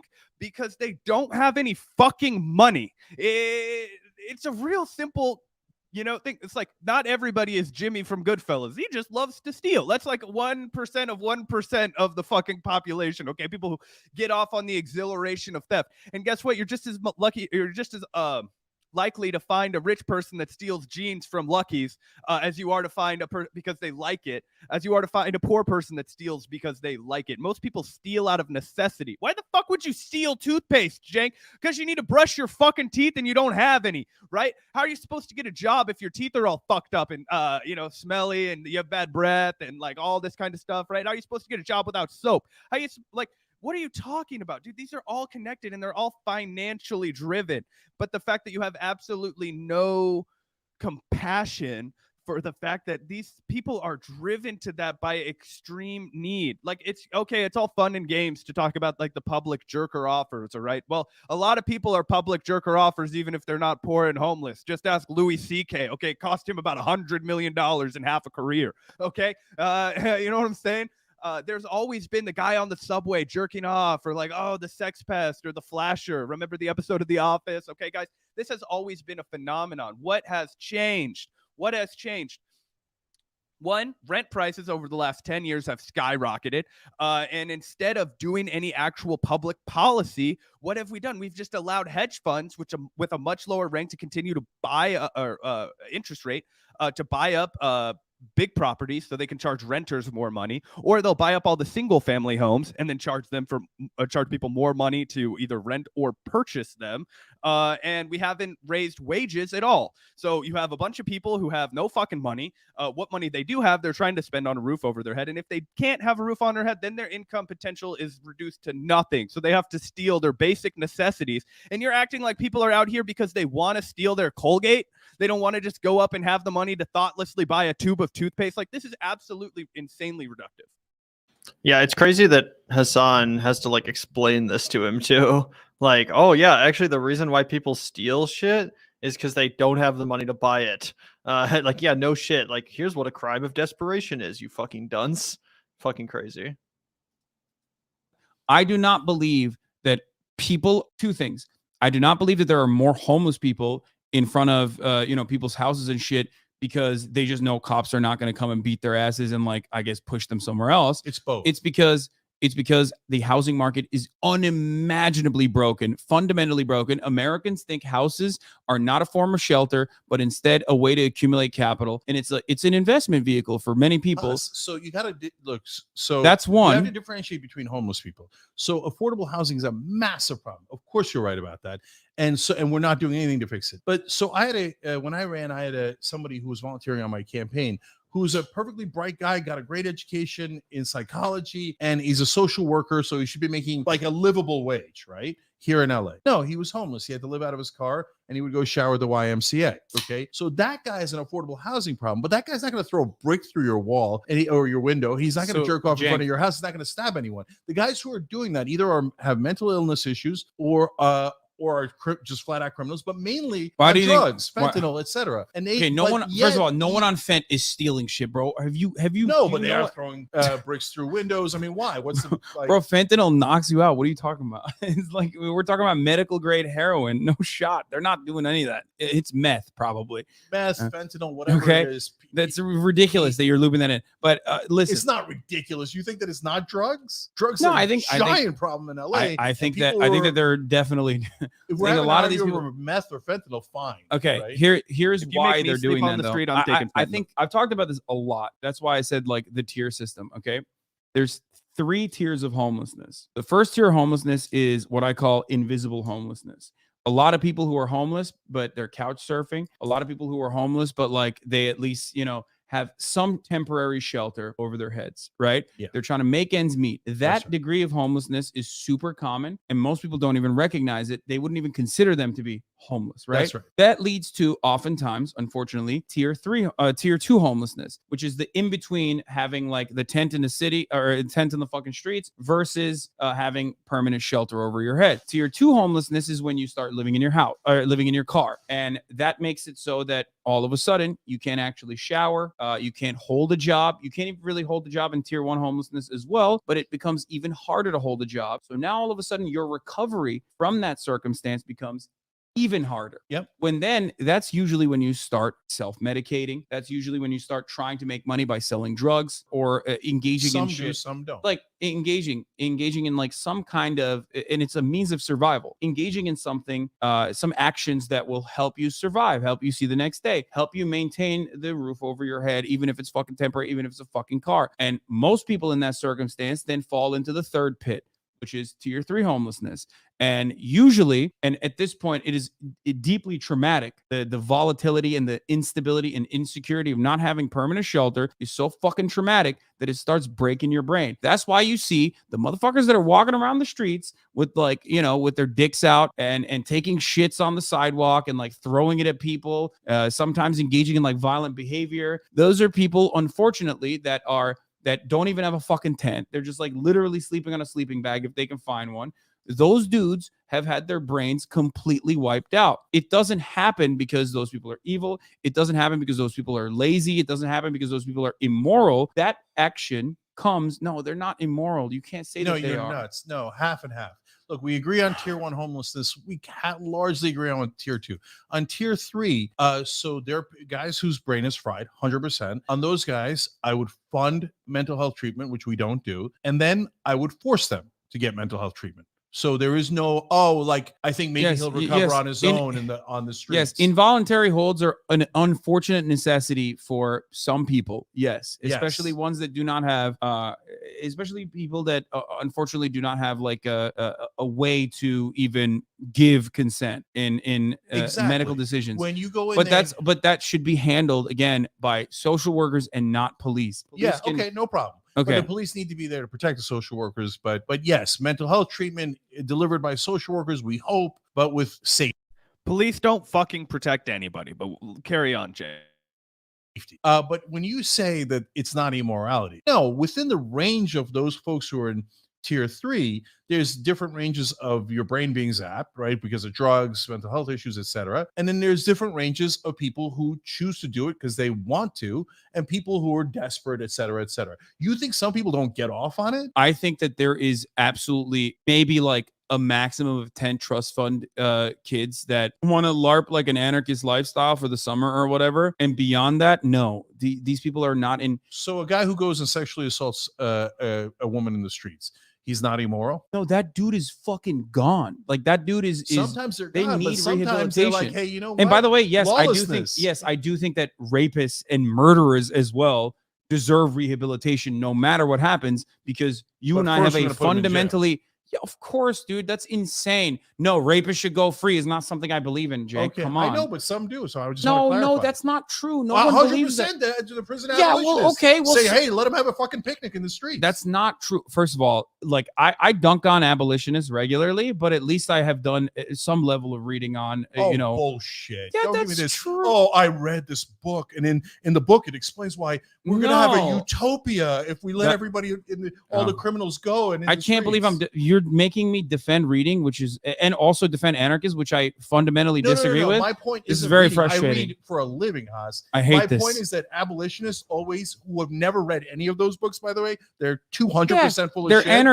They will be like, oh, read a book. It's like there's such a bullshit. They're insane, brother. Why do you give a shit? Who gives a fuck about what some anarchitty from Idaho is saying on fucking Twitter? Who cares? Avoid it. It's fucking white noise in the background. Cenk has clearly blocked out of his mind when he got absolutely taken to task by the internet's most based abolitionist, Olayemi Olorin. She wiped the fucking floor with him. All he could do was throw a tantrum and tell her why. Oh, we need prisons. We need prisons, and anything that gotta have prisons, gotta have lots of prisons. And it's like, gotta actually put more people in prison. Absolutely unwilling to fucking grapple with the fact, and this is one of the things I do really disagree with Hasan on as well, the fact that you're advocating for more people to go to jail in the country where we have the most people in jail already, and we have a bunch of unique fucking problems that don't plague the rest of the world too. And you don't think that there's some correlation to that? The fact that we are going in, that we are fucking absolutely permanently altering the psychology of the people that we put into our prison systems forever to make the look. This is the psychology that you have to adopt if you go inside. It is kill or be killed. It is I am out here to survive. Okay. And if you institutionalize somebody with that mentality where they have to walk with their back to the wall every day because they're fucking scared that somebody's going to come out from behind them and shank them. Every single person is a threat to you when you're outside, because inside everybody is a threat to you. You have nobody that you can trust. You have nobody that you can lean on. All you know is that you're going to be brutalized on all sides by the people around you, by the people that are supposed to be protecting you, by the guards, by the people that put you there. Right. And you're telling me that putting more people into that situation is actually going to produce a healthier society when they get out. So you want to just throw away every single person that's ever committed a crime, ever jerked off in public, stolen something. And the other thing I wanted to add was rich people are just as likely to commit rape and sexual assault as any other person that's impoverished. Okay. It just, none of this adds up. It all just comes across as a desire to sweep this problem under the rug and make it dealt with by people who can take these people away, out of sight, out of mind. And I didn't want to bring this up because it's revolving around New York, but Cenk also used NYC to bolster his argument. So I did just want to read this. Today, the New York Times put out a little blurb. Actually, it was yesterday. I'm sorry. New York and its suburbs are among the safest large communities in the U.S., but amid a torrent of doomsday-style ads and headlines about rising crime, suburban swing voters helped drive a Republican route that played a decisive role in capturing the House.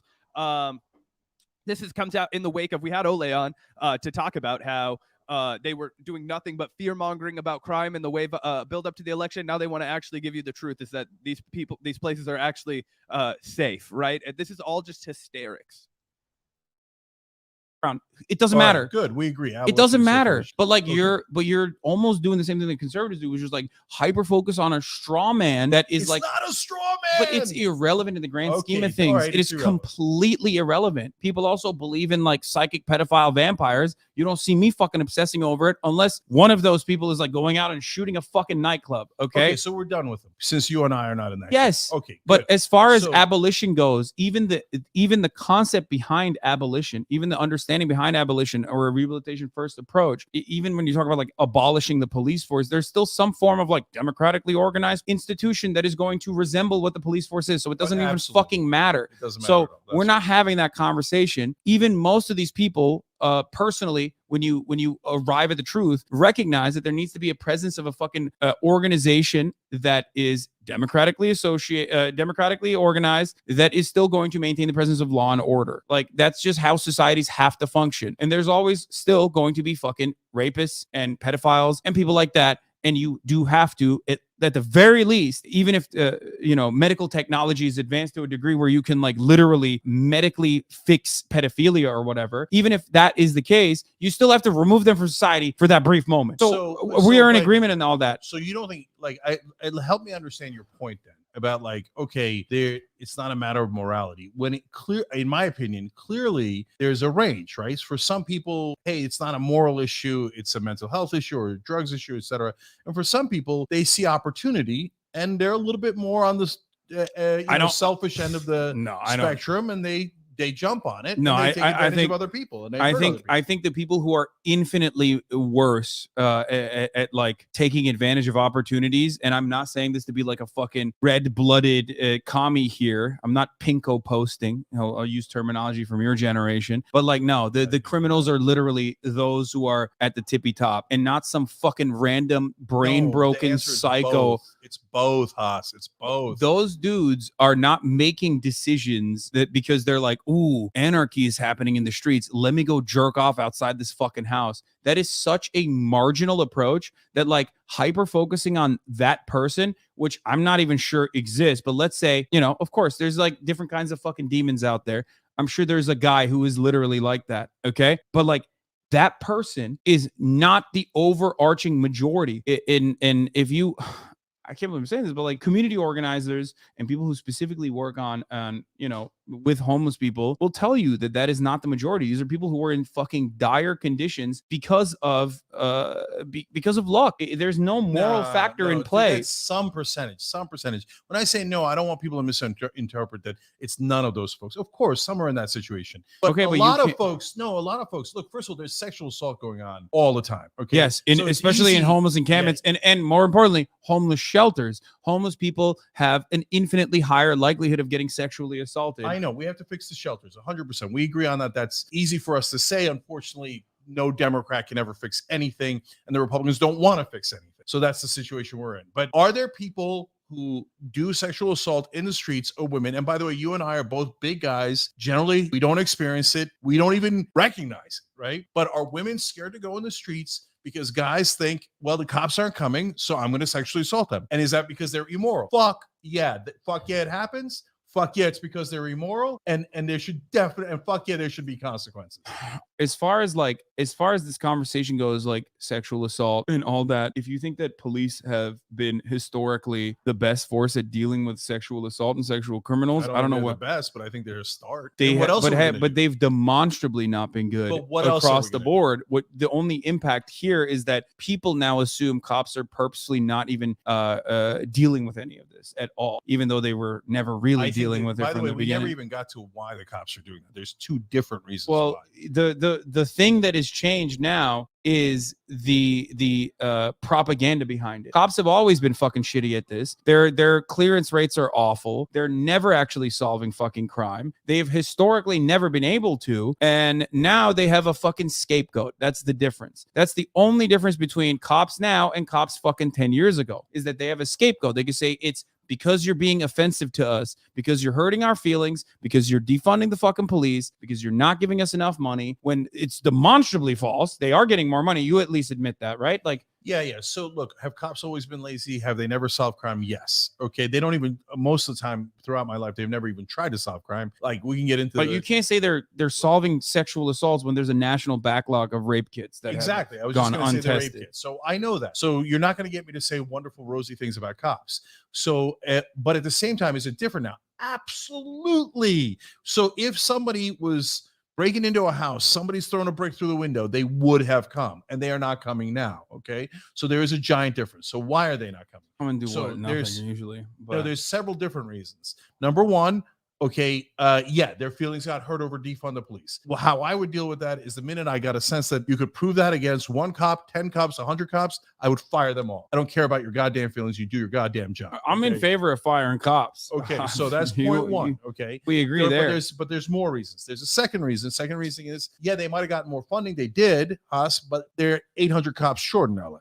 So there's actually literally less cops. And them being super lazy to begin with, my God, trying to get them to actually do their jobs when they're undermanned, That's a whole nother thing. But the big one, potentially the biggest reason, unfortunately, is that we passed laws where we lowered sentences. Those laws made sense on their own, and I was in favor of those laws. I don't know. I don't know the 800 cops number that you just dropped, but it does. I don't know enough. I will have to do my investigation on that part of the conversation, but I'm going to go ahead and just say it. That sounds like fucking straight up Police Benevolence Association propaganda right there. Okay. They always say that shit, dude. Look, does it look like I'm doing Oh, they got propaganda a as little I'm telling bit. you how shitty the cops are over and over and over again? You're literally doing What? propaganda, What's bro. this, like, telling me the cops Bro, are they doing have right? a I keep they telling have you a the cops are doing terrible. they have a $3.2 billion budget. These fat fucks need to do their fucking jobs or fire them. That's it. But look, largely, But we we agree will with never that. change that. But We will Haas, never let's change get to that. the most important part. Okay. Unfortunately, the most important part is we lowered sentences to a place where they made sense. That's great. I was in favor of it. But there was one giant thing it appears that we did not take into account, which is plea deals. Okay. And I was worried about it. But like now that we've seen it happen, it's much worse than I was worried about. Okay. Plea deals. What do you mean by that? So what happens is you take a crime that used to be a felony and you bring it down to a misdemeanor where it should be, right?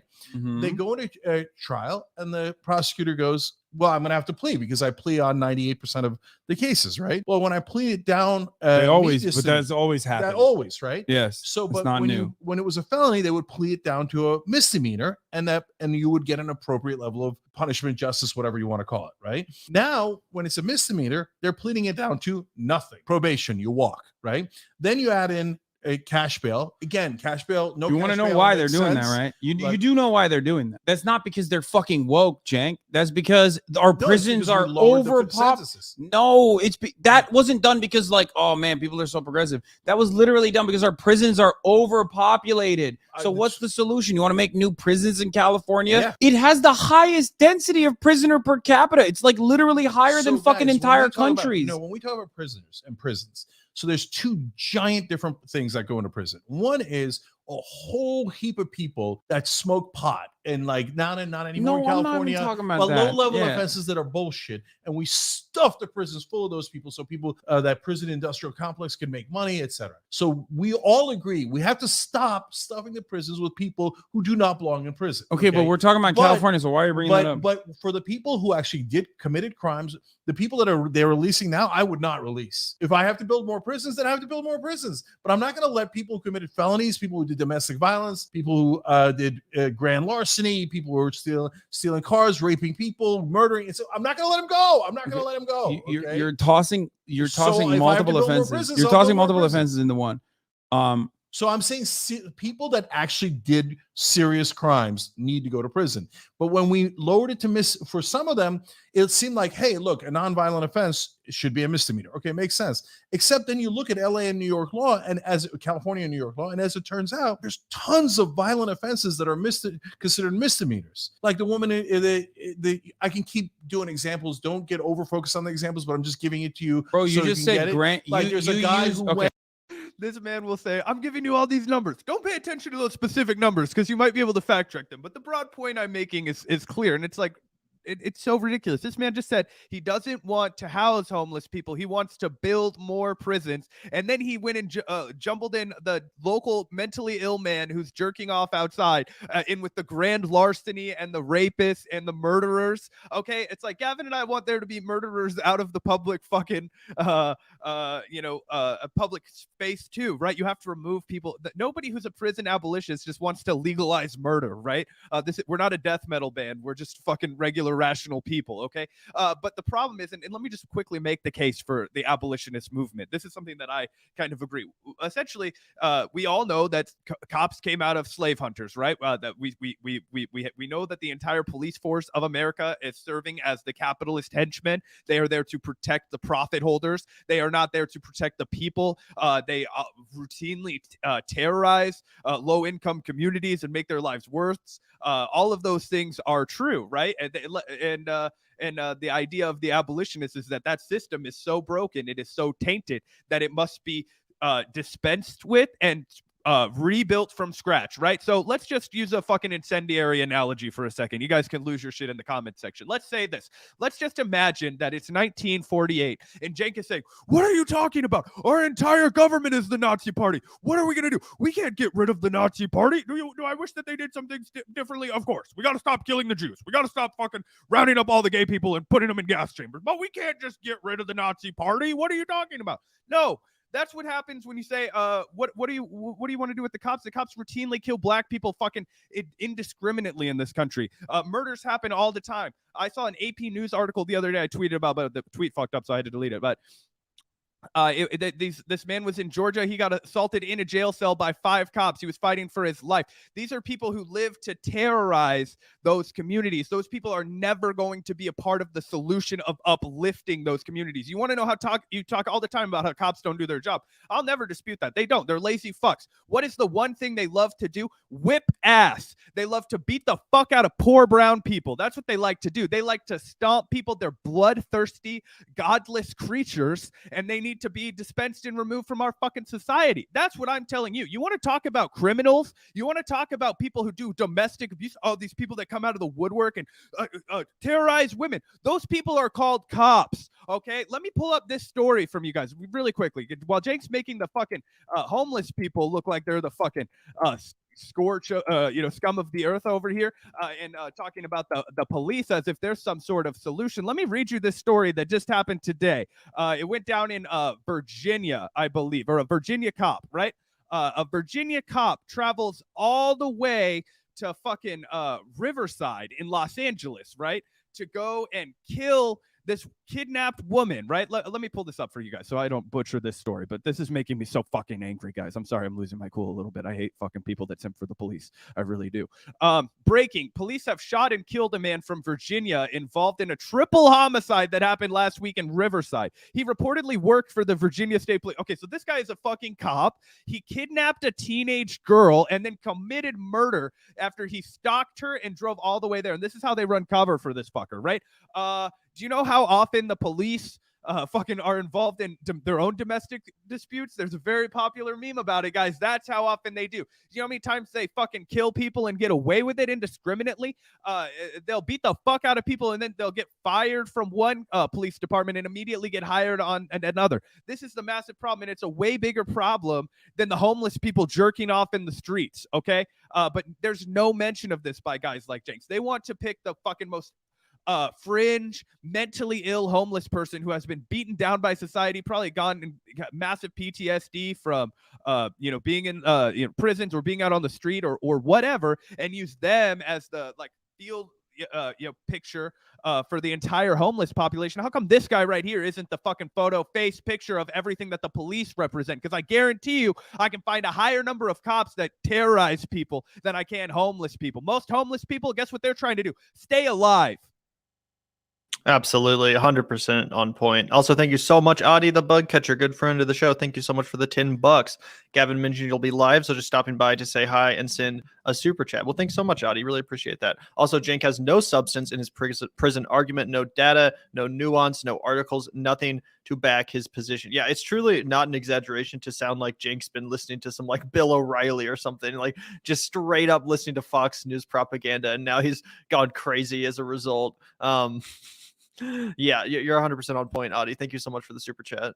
Yeah, I'm sorry. I'm shouting too much, but this shit really does make my blood fucking boil. Shout out to you, Adi, though. Always great to see you in the chat.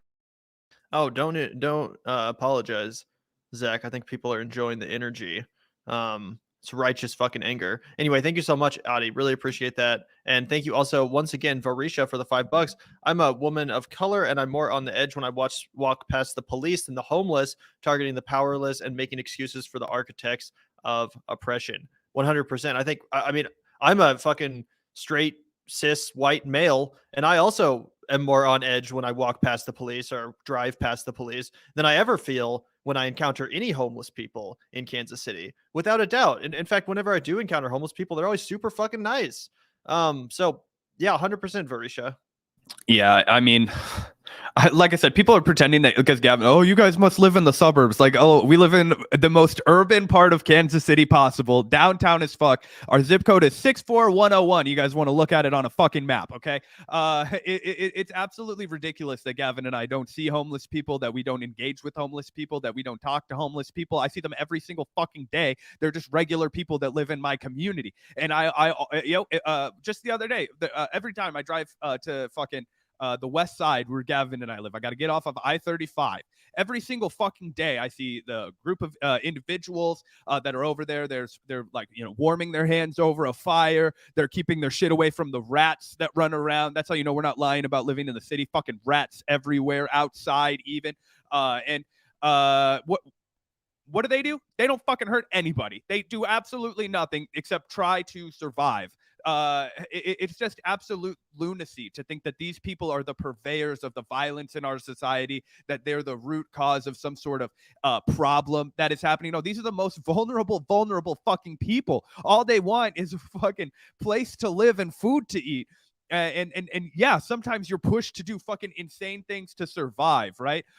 These same people that want to vilify homeless people are the same ones that'll be like, yeah, we had to drop a nuke on Nagasaki. Go, bro, that's just the way the world works. It was about survival. But the guy selling Colgate has to go to jail. Are you fucking kidding me? Yeah, absolutely. Thank you so much, Farisha. I really appreciate the super chat. I think this conversation's almost over, so let's just finish her up. And then move on to our final story before we get out of here. But yeah, really appreciate the super chat, guys. Thank you so much. And shoved shit in a woman's face in New York, and they're like, "Oh, it's a misdemeanor." He walks. Bro, you're literally okay. When it comes down to crime, you know this better than anybody else. The reason why this conversation gets off the fucking rails is because when you focus on hyper-specific instances of crime, all crime is bad. Everyone's conditioned into saying that. Everyone understands that. When you fucking start talking about rapists and like violent criminals while simultaneously adding like instances of like grand larceny or people that are fucking like breaking into places and like stealing toothpaste or whatever. I don't consider those to be in the same category whatsoever. But the solution to almost all of that, especially in a case like California, because how do you describe California then? How do you describe our prison population being so fucking massive here in California? Is it because people are too woke? Is that? But somehow we have simultaneously arrived at this inherent contradiction where California is so woke that we're letting prisoners go, but we also have some of the highest prisoner per capita, one of the highest fucking prisoner numbers on the fucking planet, but more than others. others. Giving me a general number. Okay, I would like the prison population to be smaller. Now, having said that, if it means letting criminals go to make that happen, I'm not going to do it. That's not. And by the way, Haas, it's easy for you to say, "Hey, stealing somebody's car is no big deal," but like somebody at TYT just had their car, so not a host. Okay. So somebody that works on the crew. I'm not saying that. You know what? That fucking hurts, man. Yeah, it Grand Theft Auto and Grand Larceny are different. The guy things. who stole that car should go to goddamn prison. I'm not interested in like, oh, it wasn't a moral issue. I'm not talking about that. I'm talking, bro. You keep doing this. Why are there different? Okay, sorry, gang. One more time. Cenk just brought up the guy that fucking shoved shit in a lady's face as if this was just lawless crime that was just left to go unchecked. Like, no, this was used as a massive, massive piece of propaganda for Eric Adams, which is why Cenk knows about it. So let me just throw it up on screen really quickly. Gavin's in the bathroom, but let me go and fucking do this really quick. I don't know if you guys can still hear me while I'm talking to y'all from over here, but let me just go ahead and put this up here really quickly. Okay. So this is what the fuck Cenk was arrested, right? Bronx man arrested for smearing poop on woman's face in NYC subway station. All right. Well, let's see. That man was immediately arrested, right? Escorted out of a Bronx court in handcuffs. That means he's going back to jail. That's not how they make you leave court if you're a free man. Yeah. So this guy, definitely not something that you should do. And in response to the violence, Adams announced that new subway safety plan, right? Where he put a fuck ton of cops in the subways now who are going to do nothing. So as Cenk is using this as his pillar example of like the lawlessness that's going unchecked, this guy was immediately arrested, put in jail, and now Eric Adams is having dozens more cops that do fucking nothing. The study, so this was back in February, right? So we've had a bit of time to watch those worthless fucks soak up tax dollars that could be going to the deserving homeless people. And instead, what's happened to the crime numbers in the subway? It hasn't gone down at all. It hasn't changed. All those cops, they're just worthless fucks, not doing a goddamn thing, not keeping the community safe, just worried about their fucking pensions and their overtime and all this other fucking horse shit. And then maybe they'll decide to go crack some skulls if some black guy gets on their nerves. That's what fucking cops do, right? They don't keep anybody safe. Okay, so this is the oh, they're not doing anything about the poop smear. This was one guy. Apparently, Cenk gets his news from the New York fucking Post. But just absolute insanity that's the one piece of valid evidence that the man brought up. Right? It's absolutely absurd. And thank you so much, Kim. Really appreciate the $2. Really, really appreciate that, man. Thank you also, Cheryl, as always, for the $10. That's really generous of you, Cheryl. Thank you so much. Hope you guys are enjoying the stream today. It's definitely been pretty spicy. Yeah. Shout out to you, Kemp. Not sure if you're related to Mario, but that would be tight. Just kidding. But anyway, and shout out to you as well, Cheryl. Yeah, thanks also both of you for being YouTube members. You guys can join our membership and get access to our emotes in the chat and all that good stuff. It's another great way to support the show. So thank you so much, Cheryl. Thank you so much, Kim, for the super chats and for being members of the Vanguard community. We really appreciate that. And yeah, this is almost over. Pretty crazy stuff, huh? Insane. He doesn't have criminality. A single piece of Why good is there? evidence. What was that, Zach? Oh, I just said it's insane that he's not brought up a single piece of good evidence to support his argument over 45 fucking minutes. But everyone's jacking off in the street in LA, bro. Even a criminal code, if you're going to consider fucking Grand Theft Auto, which is an entirely different fucking charge, with someone breaking into a fucking CVS. You can't use both of those at the same time. Right. You can't say that the fucking guy who's breaking into a CVS needs to go to fucking prison immediately while also simultaneously talking about rapists and drug dealers. This is what fucking Donald Trump does. This is what reactionaries but Haas, do. I clarified right in the beginning the difference between petty crimes and not. But by the way, on the CVS thing, now we get to an interesting issue, because on that one, would I have them go to prison? Yeah, of course I would, right? Like, otherwise, everybody's going to go to CVS, take whatever the fuck they want. And in fact, that's exactly what's happening now. That's exactly what's happening now. Yeah, I think I think that is not going to change. And the unfortunate reality of why that's not going to change is because even the liberal side is just basically thinking that we need more hammers and we need more enforcement of laws, when enforcement of laws already exist. And it's still happening. And it had happened in the past, and people were still breaking into fucking CVS's and stealing shit. They weren't. No, all dude. of this changed at about 3 years ago. Okay, there was CVS was not locking up all the toothpaste 3 years ago, and you know it. Everybody watching knows it. It is quite literally just it is just what you are seeing, what is visible to you. The reason That's the we're only all difference. seeing it is because everybody's walking into every CVS and taking whatever the fuck they want. It's because the media is telling you non-fucking stop that this is what is a gigantic. This is what the gigantic problem is. This is what's going on in the world. That is the main reason. With our own eyes. Go talk to anyone that works at a CVS. Talk to working class people. Bro, fuck the media. Fuck rich people. I haven't even talked about this. I haven't even talked about this, but someone broke into my car like literally 2 weeks ago. I haven't talked about this on stream.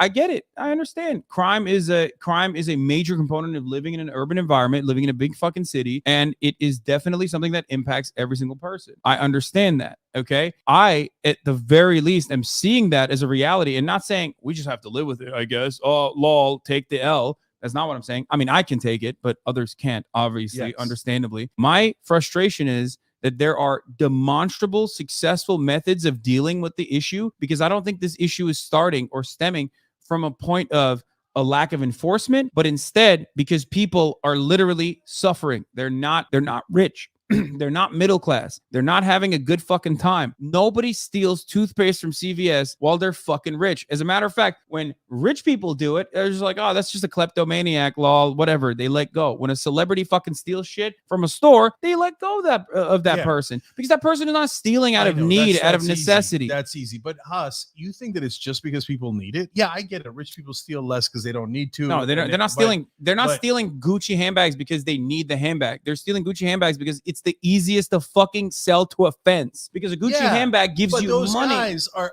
they're not like, oh my God, my baby's at home and I have to steal this Gucci handbag, otherwise he won't eat. This isn't Jean Valjean.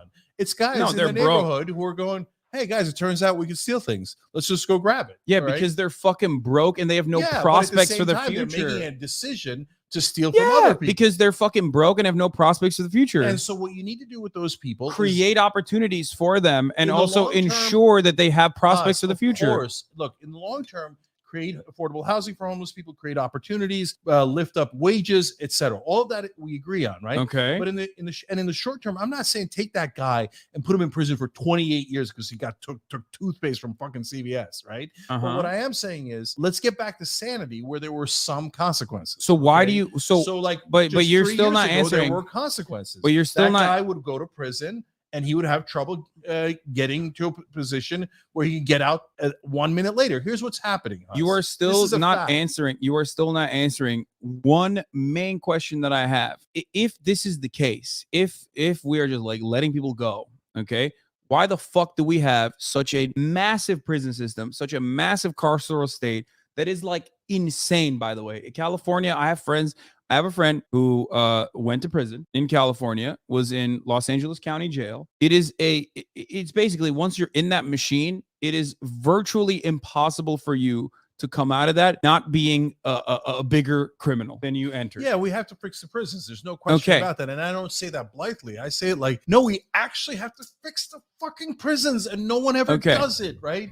And we have to actually have mental health treatment. I 100% agree with that. The problem is that our politicians are so bad. You fund it and they just don't do it. Oh shit, we gotta go. Okay. All right, we're gonna end this. Okay, say the one last thing. We're gonna end it right here though. So we have to go. The food is cold. That everybody, the word is out in the street that you can go steal anything you want, is because we got rid of cash bail and we lowered things to misdemeanors. So when the cops take them to prison, bro, you don't even understand how cash bail works. Of course I know how cash bail works. So we bring the guy in, and then the prosecutors say, yeah, I'm going to plead it down, right? And the guy's probably going to walk, but for now, there's no cash bail anyway, so he's free to go, right?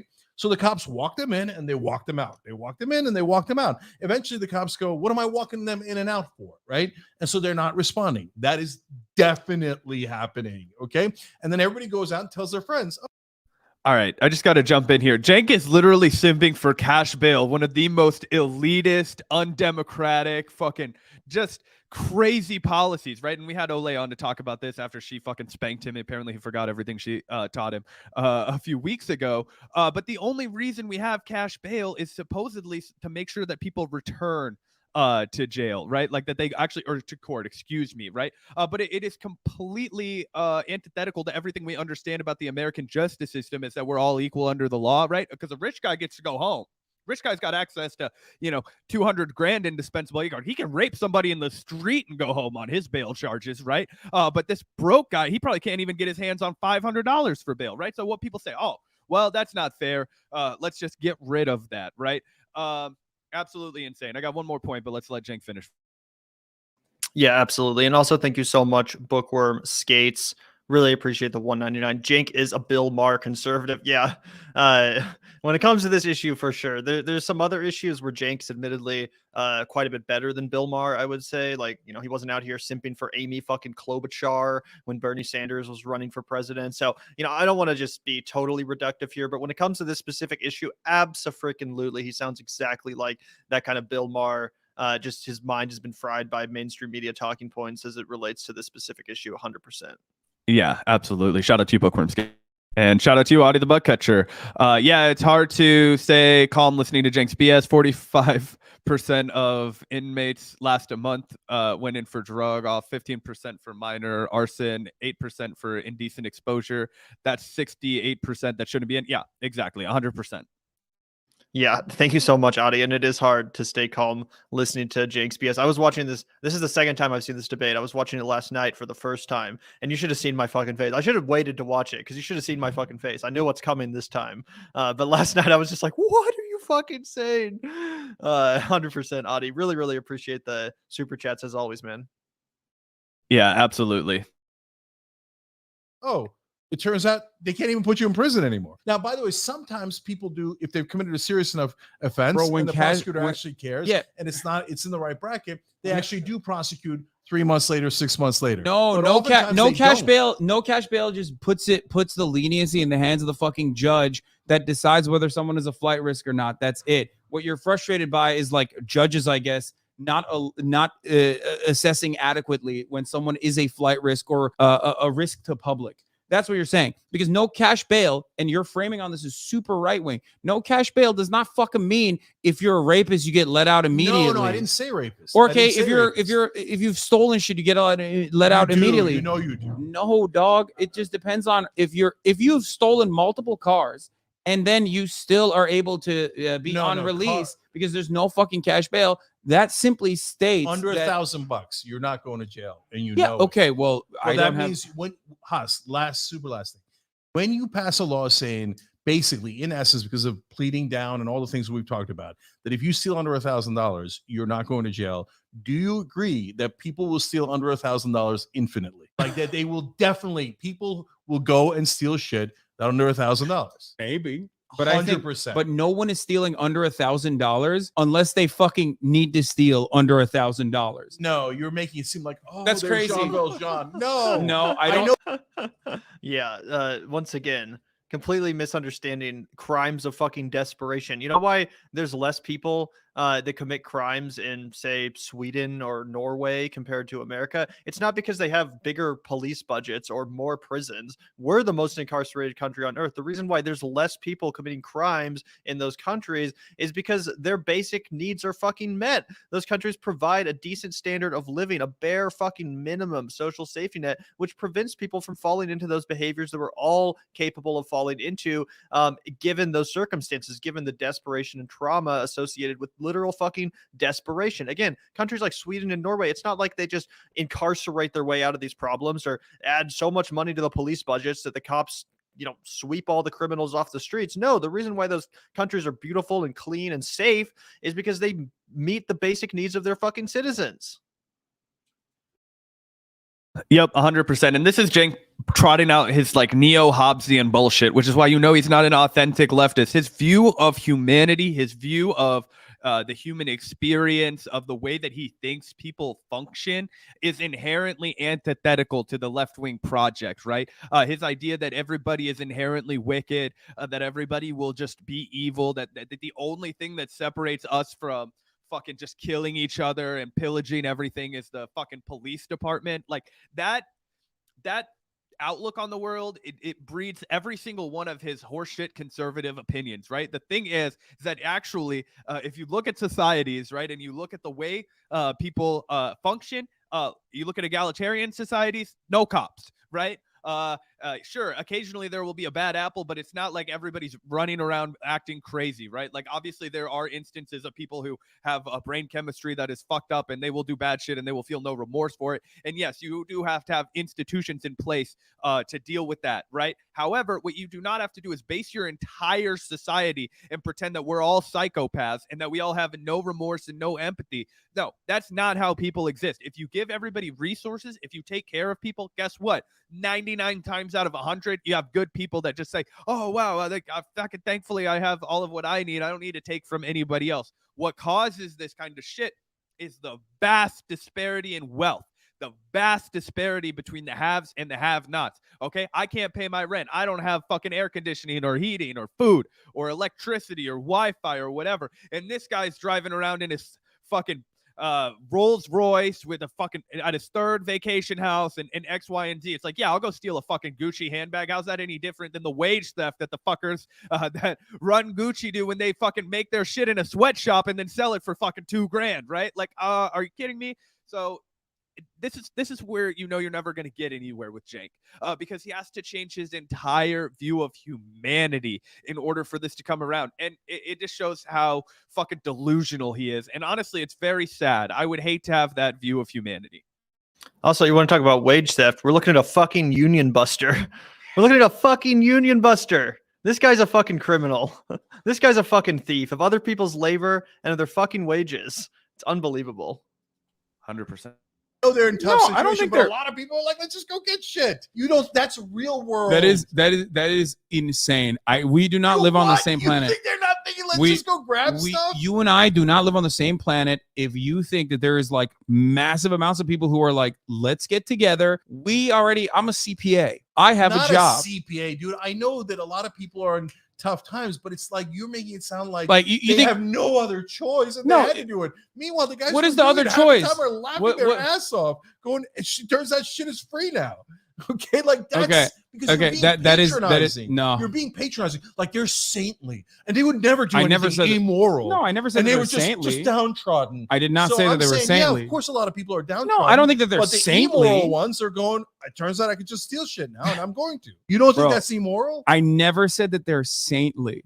Okay, I did not say that they're saintly, but I don't think that they're Jean Valjean stealing bread for their family. All I'm simply stating is that no one with future prospects, no one with adequate living conditions, no one who's making ends meet is going to be like, let me go steal $1,000 worth of shit, dog. I'll be out on bail anyway, without bail anyway, tomorrow. The only reason why there's more people that are doing that now than before is not necessarily because of the enforcement mechanism in the state of freaking California, where we have a massively inflated carceral system anyway, so much so that you have these reactionary people literally saying, I guess we can't lock more people up right now because we just literally do not have the space. They're sleeping on top of one another. It's because there's more poor people. That's it. And if you don't solve poverty, if you don't solve poverty, you will never solve this problem. But you're not going to solve poverty overnight, Haas. Okay, but we gotta go.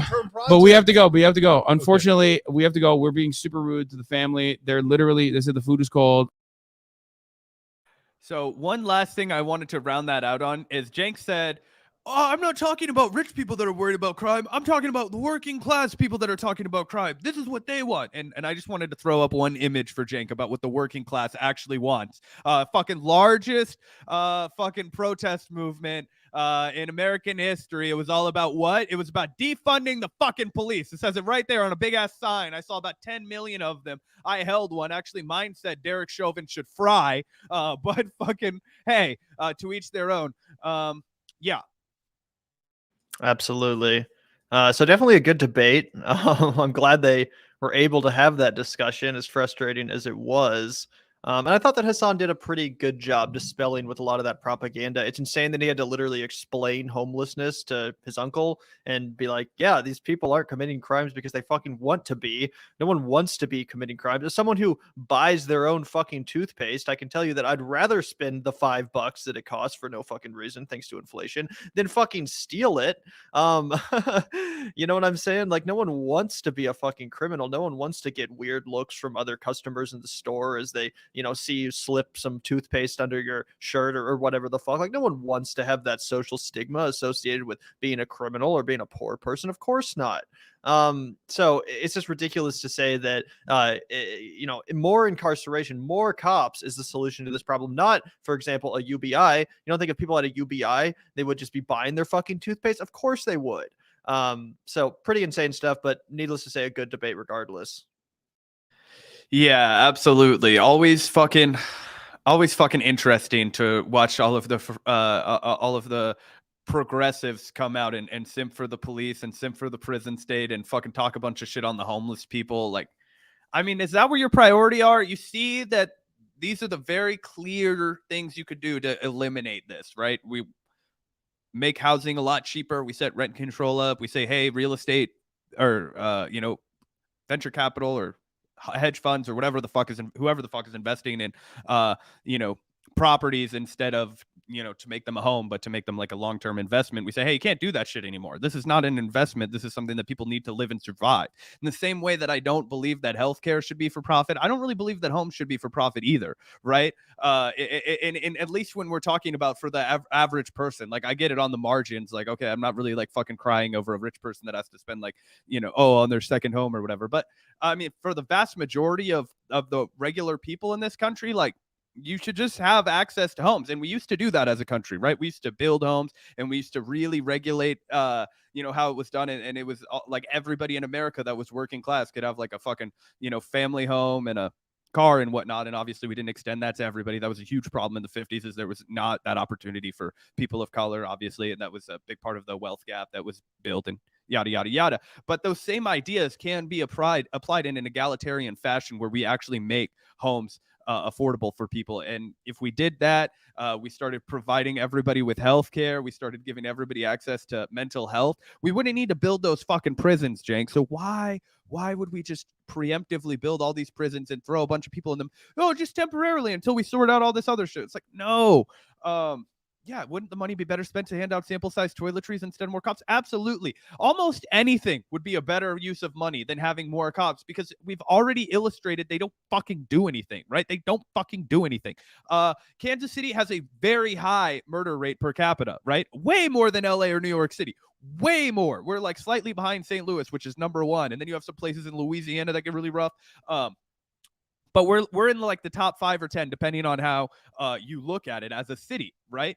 And our cops solve like fucking 10% of the homicides, like less than that. And they keep bitching about how they need more money to solve those homicides, but they never get to work on them. Do you know what they do? They sit around in their cushy SUVs that they bought with all that fucking money, and then they write traffic tickets to people who look like they have dumpy cars whenever they're on the road, so they can shake them down for fucking, a weed ticket and whatever else, because that's easy for them, because they're fat fucks. They don't want to do anything difficult, right? They don't want to actually sleuth out some crime, right? There's a zip code immediately adjacent to Gavin and I's that has the nickname the Murder Factory. Okay, Gavin and I live in 64101, which is an industrial zip code, so you're not going to find a lot of shit that on that, because it doesn't have a lot of residential space. But if you go to the south side where I lived previously, shout out to the south side, Kansas City, southeast Kansas City, that is where almost all of our fucking murders happen, and the police never fucking go there and do anything about it. They never fucking do anything about it.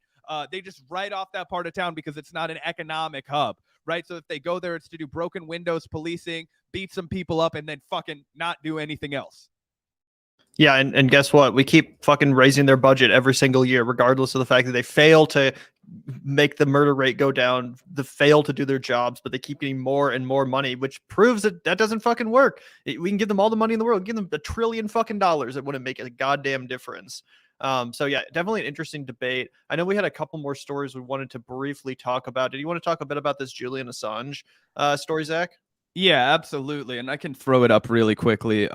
I've got it right here. So the New York Times, Der Spiegel, Le Monde, and The Guardian basically all came together and denounced the prosecution and the persecution of Julian Assange. Why they decided to do it now after all this time is fucking head scratching to me, but I'm not going to pretend it's not a good thing, right? And from what I read, it actually came from the publishing board of the New York Times. I'm not sure about the Guardian, Le Monde, and Der Spiegel, but it was not from the reporters. It was from the publishing arm. I imagine because they know they're opening their ass up to being sued to shit and having their own journalists and sources being prosecuted the way that the Intercept sources have been prosecuted. But let's not forget, the reason I put the Guardian's article up is because these were the first fuckers that Glenn worked with to publish, his Edward Snowden things, and they were the first ones to publish WikiLeaks material from Chelsea Manning, I do believe, right? The U.S. government must drop its prosecution of WikiLeaks co-founder Julian Assange because it's undermining press freedom, according to the media organizations that first helped him publish leaked diplomatic cables. Yeah, no shit. Water is wet, right? 12 years ago today, The Guardian, the New York Times, Le Monde, Der Spiegel, and El País, I'm not, that must be the Spanish paper, I'm not sure though, collaborated to release excerpts from 250,000 documents obtained by Assange in the Cablegate leak. That material leaked to WikiLeaks by then. American soldier Chelsea Manning exposed the inner workings of U.S. diplomacy around the world. We all remember that shit. It was fucking extremely disturbing. We've played it on our show, basically revealing the rampant crimes, right?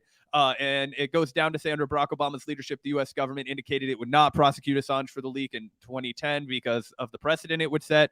The media outlets are now appealing to the administration of Joe Biden, who was vice president at the time, to drop the charges. And everybody should remember that it was literally Mike Pompeo, right? So for everybody, fuck everybody that wants to pretend that Donald Trump was actually going to do something about this. He definitely wasn't. It was his own fucking, it was his own administration, his own fucking crazy person from Gavin and I's home state, no less, that decided to go scorched earth against it. This is like neo-conservative fucking U.S. supremacy kind of logic right here. Fuck the free press. Fuck anybody that says anything bad about America. We will put you in the deepest, darkest hole imaginable, right?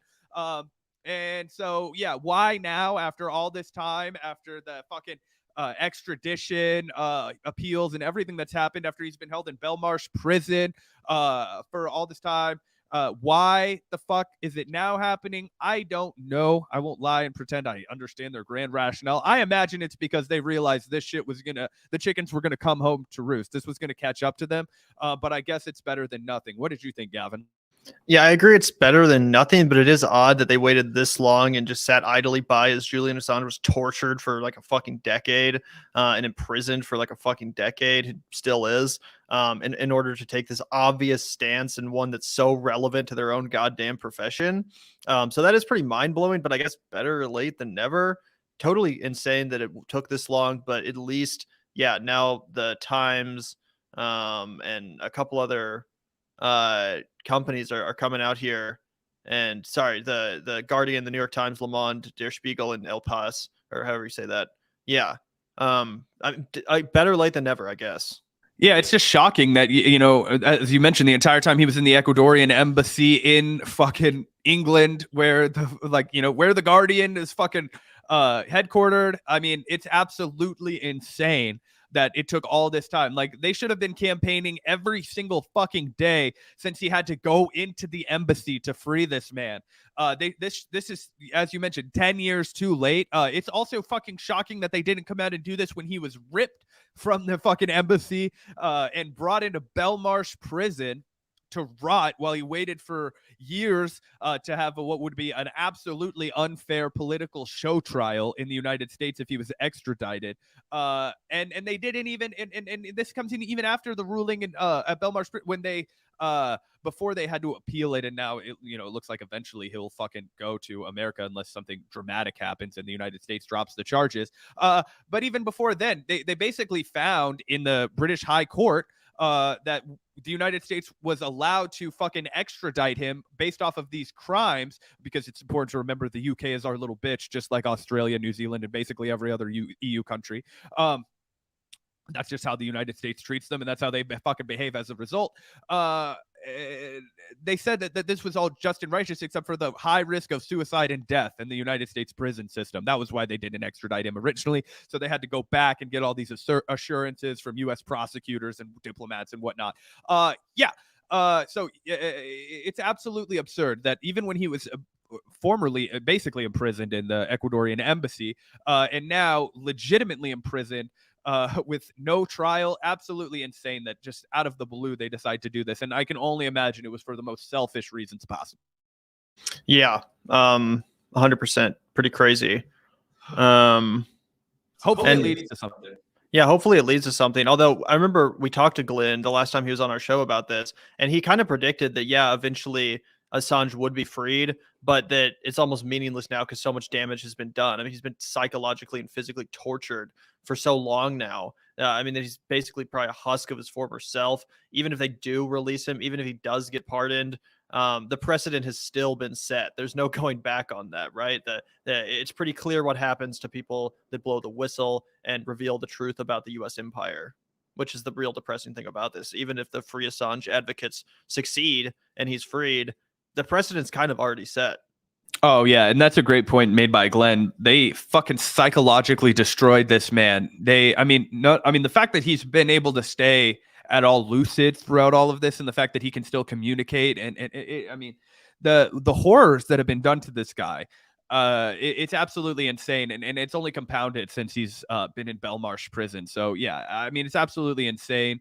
And you're right that this is kind of the U.S. strategy, where they know that even if they can't destroy him and keep him in a cage, then they can just destroy him psychologically and basically unravel the threat of WikiLeaks. So this is what they'll do if you're an actual real journalist. This is what they will do if you actually expose their crimes and if you show the people the government's ass, essentially. Absolutely. Do you still want to cover our last story, Zach, involving Trump? So this one is pretty crazy, guys. I'm sure everyone's heard of this by now. We're a little bit late to the party, but Trump talked with white nationalist Nick Fuentes at Mar-a-Lago dinner. And by the way, it is not an exaggeration in any way to call Nick Fuentes a literal fucking Nazi. Like I know people on the left throw around terms like white nationalist and Nazi and stuff. Like, oh, you just call everyone a Nazi. You disagree. No, Nick Fuentes is a actual fucking Nazi. Straight up. He is a neo-Nazi. And he recently met with Trump at Mar-a-Lago. He was in attendance with Mr. Kanye West, who's also basically a fucking Nazi at this point. Former President Trump dined and conversed with white nationalist Nick Fuentes and rapper Ye, formerly known as Kanye West, at his Mar-a-Lago resort on Tuesday night, according to two sources familiar with the matter. Crazy how that's just been normalized too. Like the former president currently running once again for president, just two fucking the most well-known neo-Nazis walk right into his fucking residence and sit down for a cordial dinner. Like, how is that the fucking status quo here in America? Anyway, why it matters. Trump's direct engagement with the man labeled a white supremacist by the Justice Department 1 week after declaring his 2024 candidacy is likely to draw renewed outrage over the former president's embrace of extremists. Yeah, you don't fucking say.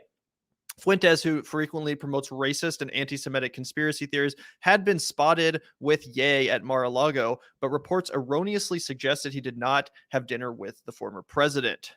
Kanye West very much wanted to visit Mar-a-Lago. Our dinner meeting was intended to be Kanye and me only, but he arrived with a guest whom I had never met and knew nothing about, said Trump in a statement, which, let's be honest, is kind of bullshit. I bet you $100 Trump knew who fucking Nick Fuentes is. He's one of the more influential of the America First podcasters or radio show hosts, whatever you want to call it. I would be surprised if Trump didn't know who Fuentes is. He's also, of course, a prolific poster on Truth Social, which Donald Trump runs. So I would be surprised. He's also, of course, a known Holocaust denier. And speaking of Truth Social, let's take a look rather at what Donald Trump had to say on this matter on Truth Social. Here's the first one. This one's pretty funny. So I help a seriously troubled man who just happens to be black. Yay, Kanye West. What does him being black have anything to fucking do with this? But anyway, a seriously troubled man who just happens to be black, who has been decimated in his business and virtually everything else, and who has always been good to me by allowing his request for a meeting at Mar-a-Lago alone, so I can give him very much needed advice. He shows up with 3 people, 2 of whom I didn't know, the other a political person I hadn't seen in years. I told him, don't run for office, a total waste of time, can't win. Fake news went crazy. They went crazy. Yeah, it's unreal. I mean, look, I'm not surprised that Nick Fuentes has fucking connived his way into hanging out with Donald Trump, and Ye at this point is just such a shock jock. Like he's just in it for the fucking craziness, to be like as offensive and as fucking over the top and odious as possible, because that's how he is the only way left for him to like become part of the media narrative, which he's so fucking senselessly addicted to it that he was willing to shatter his entire career, his $1 billion brand. And obviously, like, you know, he's had his own brain poisoned by anti-Semitism and all kinds of horse shit. So I'm not saying he doesn't actually believe it, nor does he deserve this, but it also is true that he's a shock guy. That's what he gets off on, you know, even back in the day when he was doing base shit to shock people, right? Like, when he was like, George Bush doesn't care about black people. Taylor, I'm gonna let you finish, but Beyonce had the best record of the year. That kind of shit, right? That was all for shock value. That's how he became one of the biggest fixtures of popular culture, right? Because he knew how to manipulate the media in a way that's very similar to Trump to keep his name always in the conversation, right? And then, yeah, Nick Fuentes, pretty fucking just, you know, just the most disgusting white nationalist.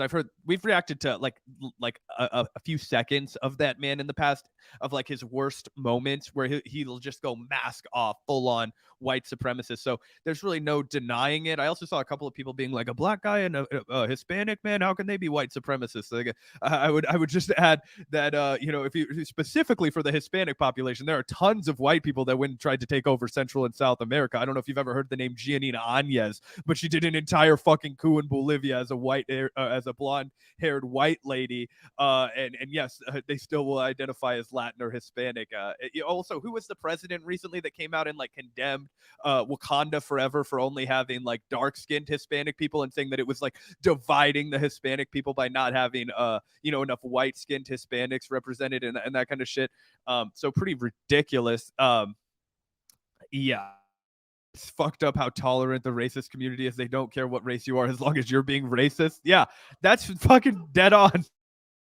Yeah, that reminded me of this meme I saw yesterday. They don't even care what race you are as long as you're being racist. LOL. That's pretty funny.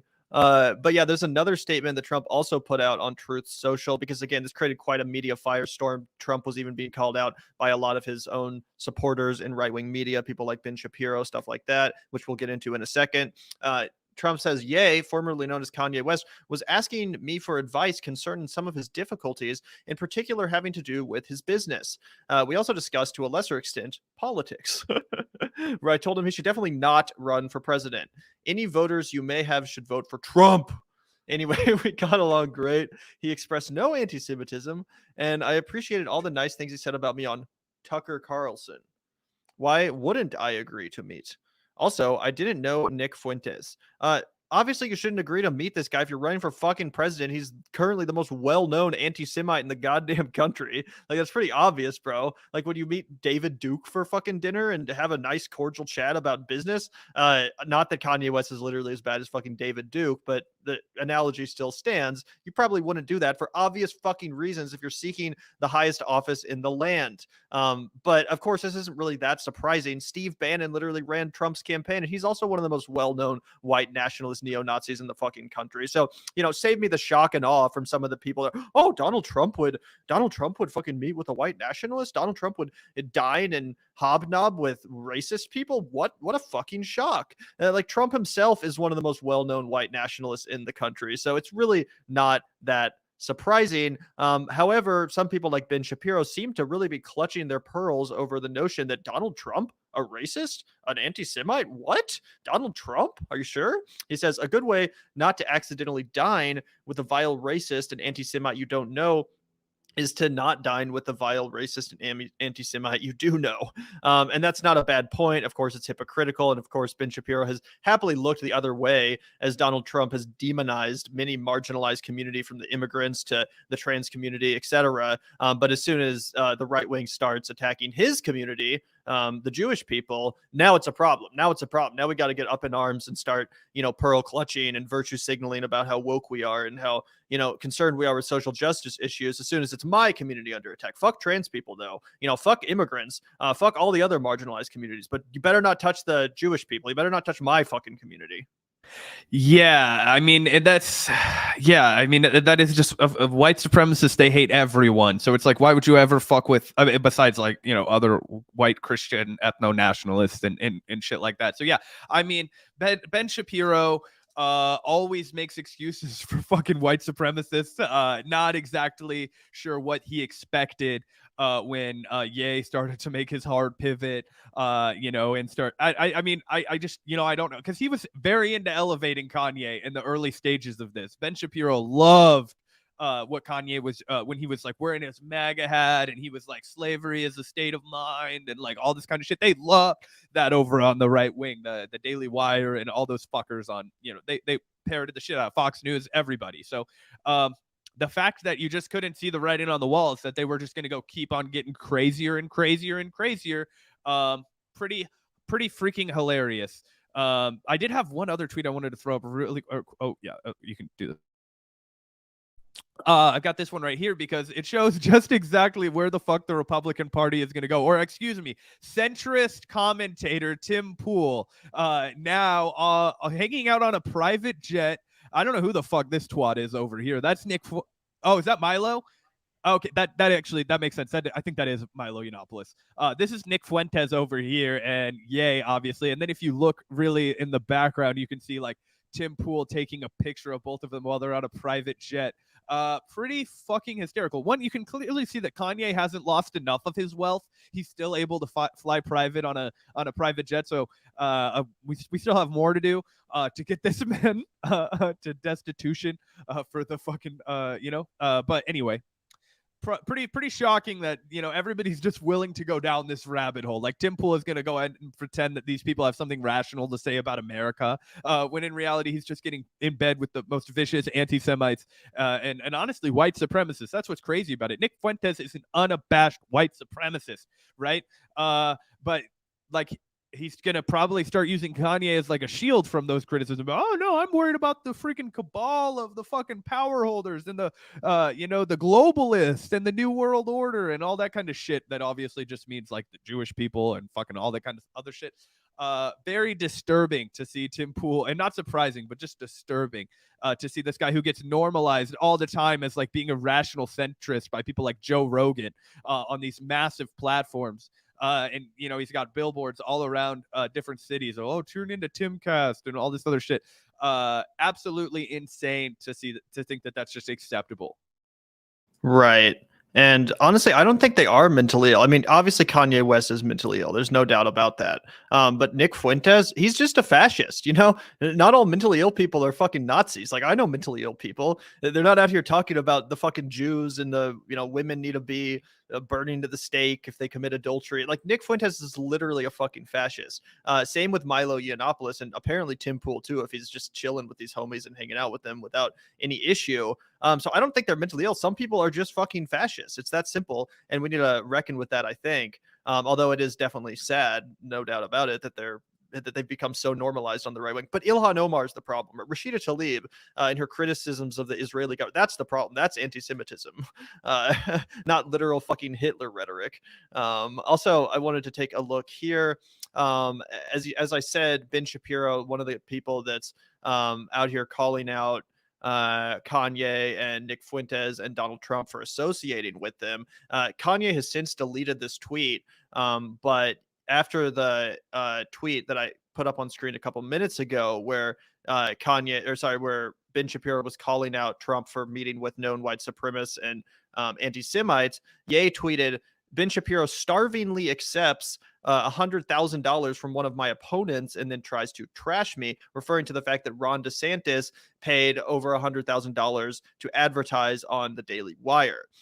So it's pretty funny, first of all, that Kanye is referring to Ron DeSantis as one of his opponents because he's running for president. And it's like, bro, come on, dude. You're not in the same league as fucking Ron DeSantis. You don't have a chance in hell of becoming fucking president of the United States. But anyway, to that, Ben Shapiro replied, sadly, you've trashed yourself. You didn't need my help. It wasn't me. It wasn't the Jews. It was just you.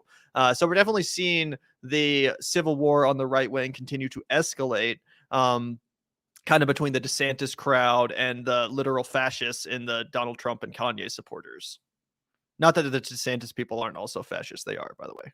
Yeah, and you know what? All I can say to Ben Shapiro is, congratulations! You played yourself. Like, reaping what you sowed, man. Reaping what you sowed.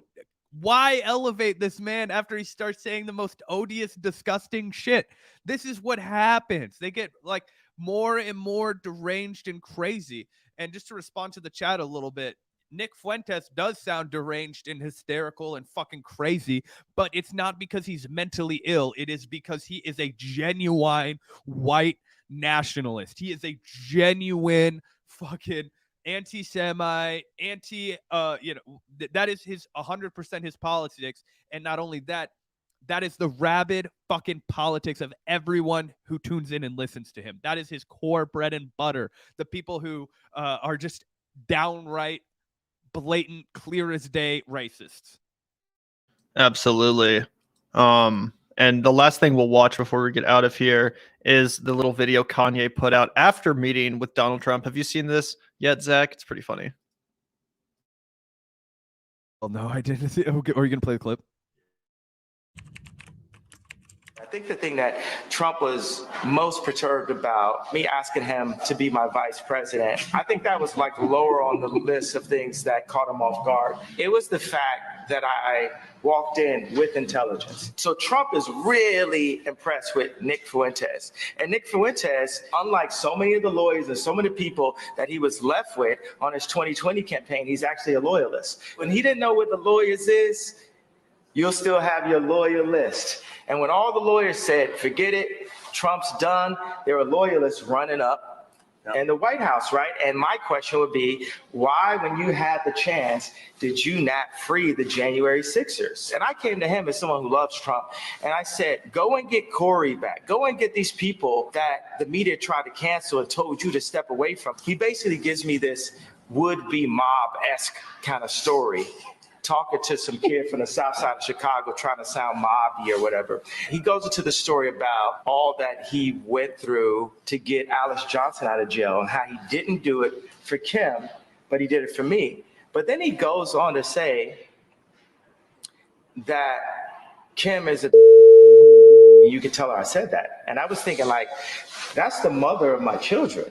Since we know, and all the Christians in America that love Trump know that Trump is a conservative, we're going to demand that you hold all policies directly to the Bible. When Trump started basically screaming at me at the table, telling me I was going to lose, I mean, has that ever worked for anyone in history? You're going to lose. Tell him he's going to lose.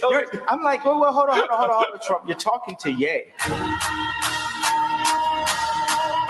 So yeah, it does look like Kanye is actually serious about running for president again, which will definitely be funny to watch, especially if him and Trump are going at it on like the Republican debate stage. Can you imagine what a fucking clown world we live in?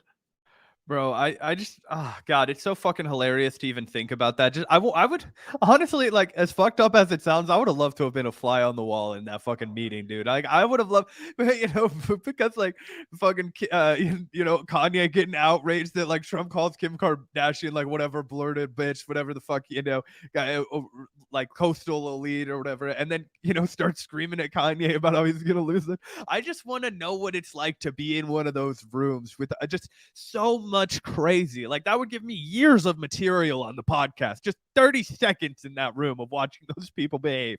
I mean, seriously.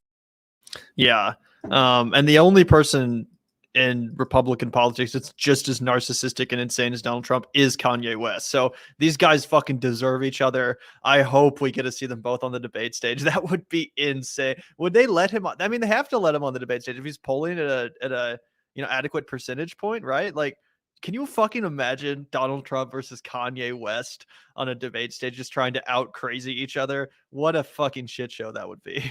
I would say yes about they have to let him on the debate stage, but I don't know. Man, to their credit, the Republican Party leans into crazy a little more than the Democrats do. Like they just changed the rules to keep Mike Gravel from going on the debate stage when they knew that he was polling at numbers that were higher than some of the more like mainstream Democrats. Like Kristen Gillibrand was not polling very well, but she still got to be on the main stage.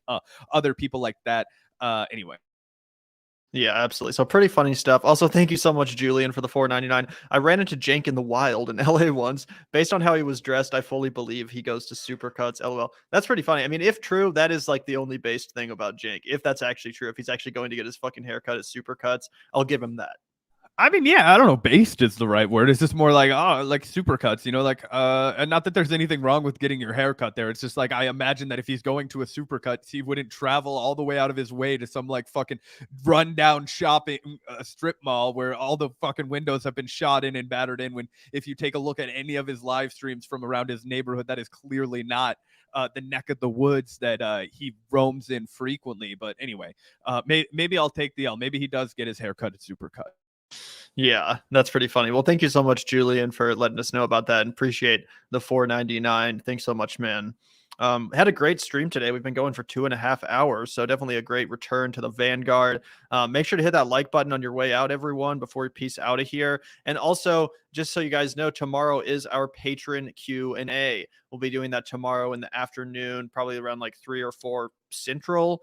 So make sure to hit the subscribe button, hit that notification bell so you don't miss that. And if you're not a patron already, hit up that link in the description box, become a patron, and that way you can ask us a question of any length you want, and we'll answer it tomorrow in depth. So that's one of the perks of being our patron. We do a monthly Q&A, and you can send in a question about anything you desire of any length, and we'll answer it in depth. So hit up that link in the description, guys, if you want to participate in the Q&A tomorrow. Really always a great time. And of course, a huge shout out to our patrons. Thank you guys so much for the support. We wouldn't be able to do the show without you guys. We rely 100% on our viewers to fund the show. We don't take any sponsorships. Obviously, we don't take any weird corporate money or anything like that. Not that it hasn't been offered. We get these fucking emails constantly from people trying to sponsor our show. Turn them all down. So we really appreciate the support from our patron community. Like I said, the link's in the description if you want to help us out. Even just $2, $3, $4, $5 a month goes so far. So we really appreciate the support, guys. Thank you so much. Yep, I'm waiting for one of you guys to take Gavin's hint. He wants you to send him the entire text of Finnegan's Wake so he can react to it on the show. Please send us questions of any length. I want to react to Infinite Jest on air. No, I'm kidding, of course. But yeah, shout out to everybody. We're super excited for the patron stream. It's one of our favorite streams every month, so super excited to hear what you guys have to ask. And chat with. We got a damn good 2.5 hour stream in for today. A lot of good content to react to. Really appreciate everybody in the chat. Comrades, Vanguardians, Super Vanguardians, you're all comrades to us. Just hit that like button, that subscribe button, and we'll be back tomorrow with a little more Vanguard action. So yeah, shout out to everybody that tuned in. It was a great show. Yeah, thanks, guys. Peace out. If you're a patron, make sure to hit up the post we put up on our patron page. Ask us a question. And if you're not a patron, hit up that link in the description below. You can join for as low as $1 a month and ask us anything. So it's a great way to support the show. Like I said, if you enjoy the work we do, the content we create. And thanks everyone that tuned in today. If you're not able to support us financially on Patreon, we totally understand. All that we ask is that you hit that like button on this stream and all of our content. That's also a great way to help out. So yeah. Appreciate seeing you guys all in the chat. Appreciate the support. Glad you guys enjoyed the live stream today. We definitely had a good time. We'll be back tomorrow. Peace out.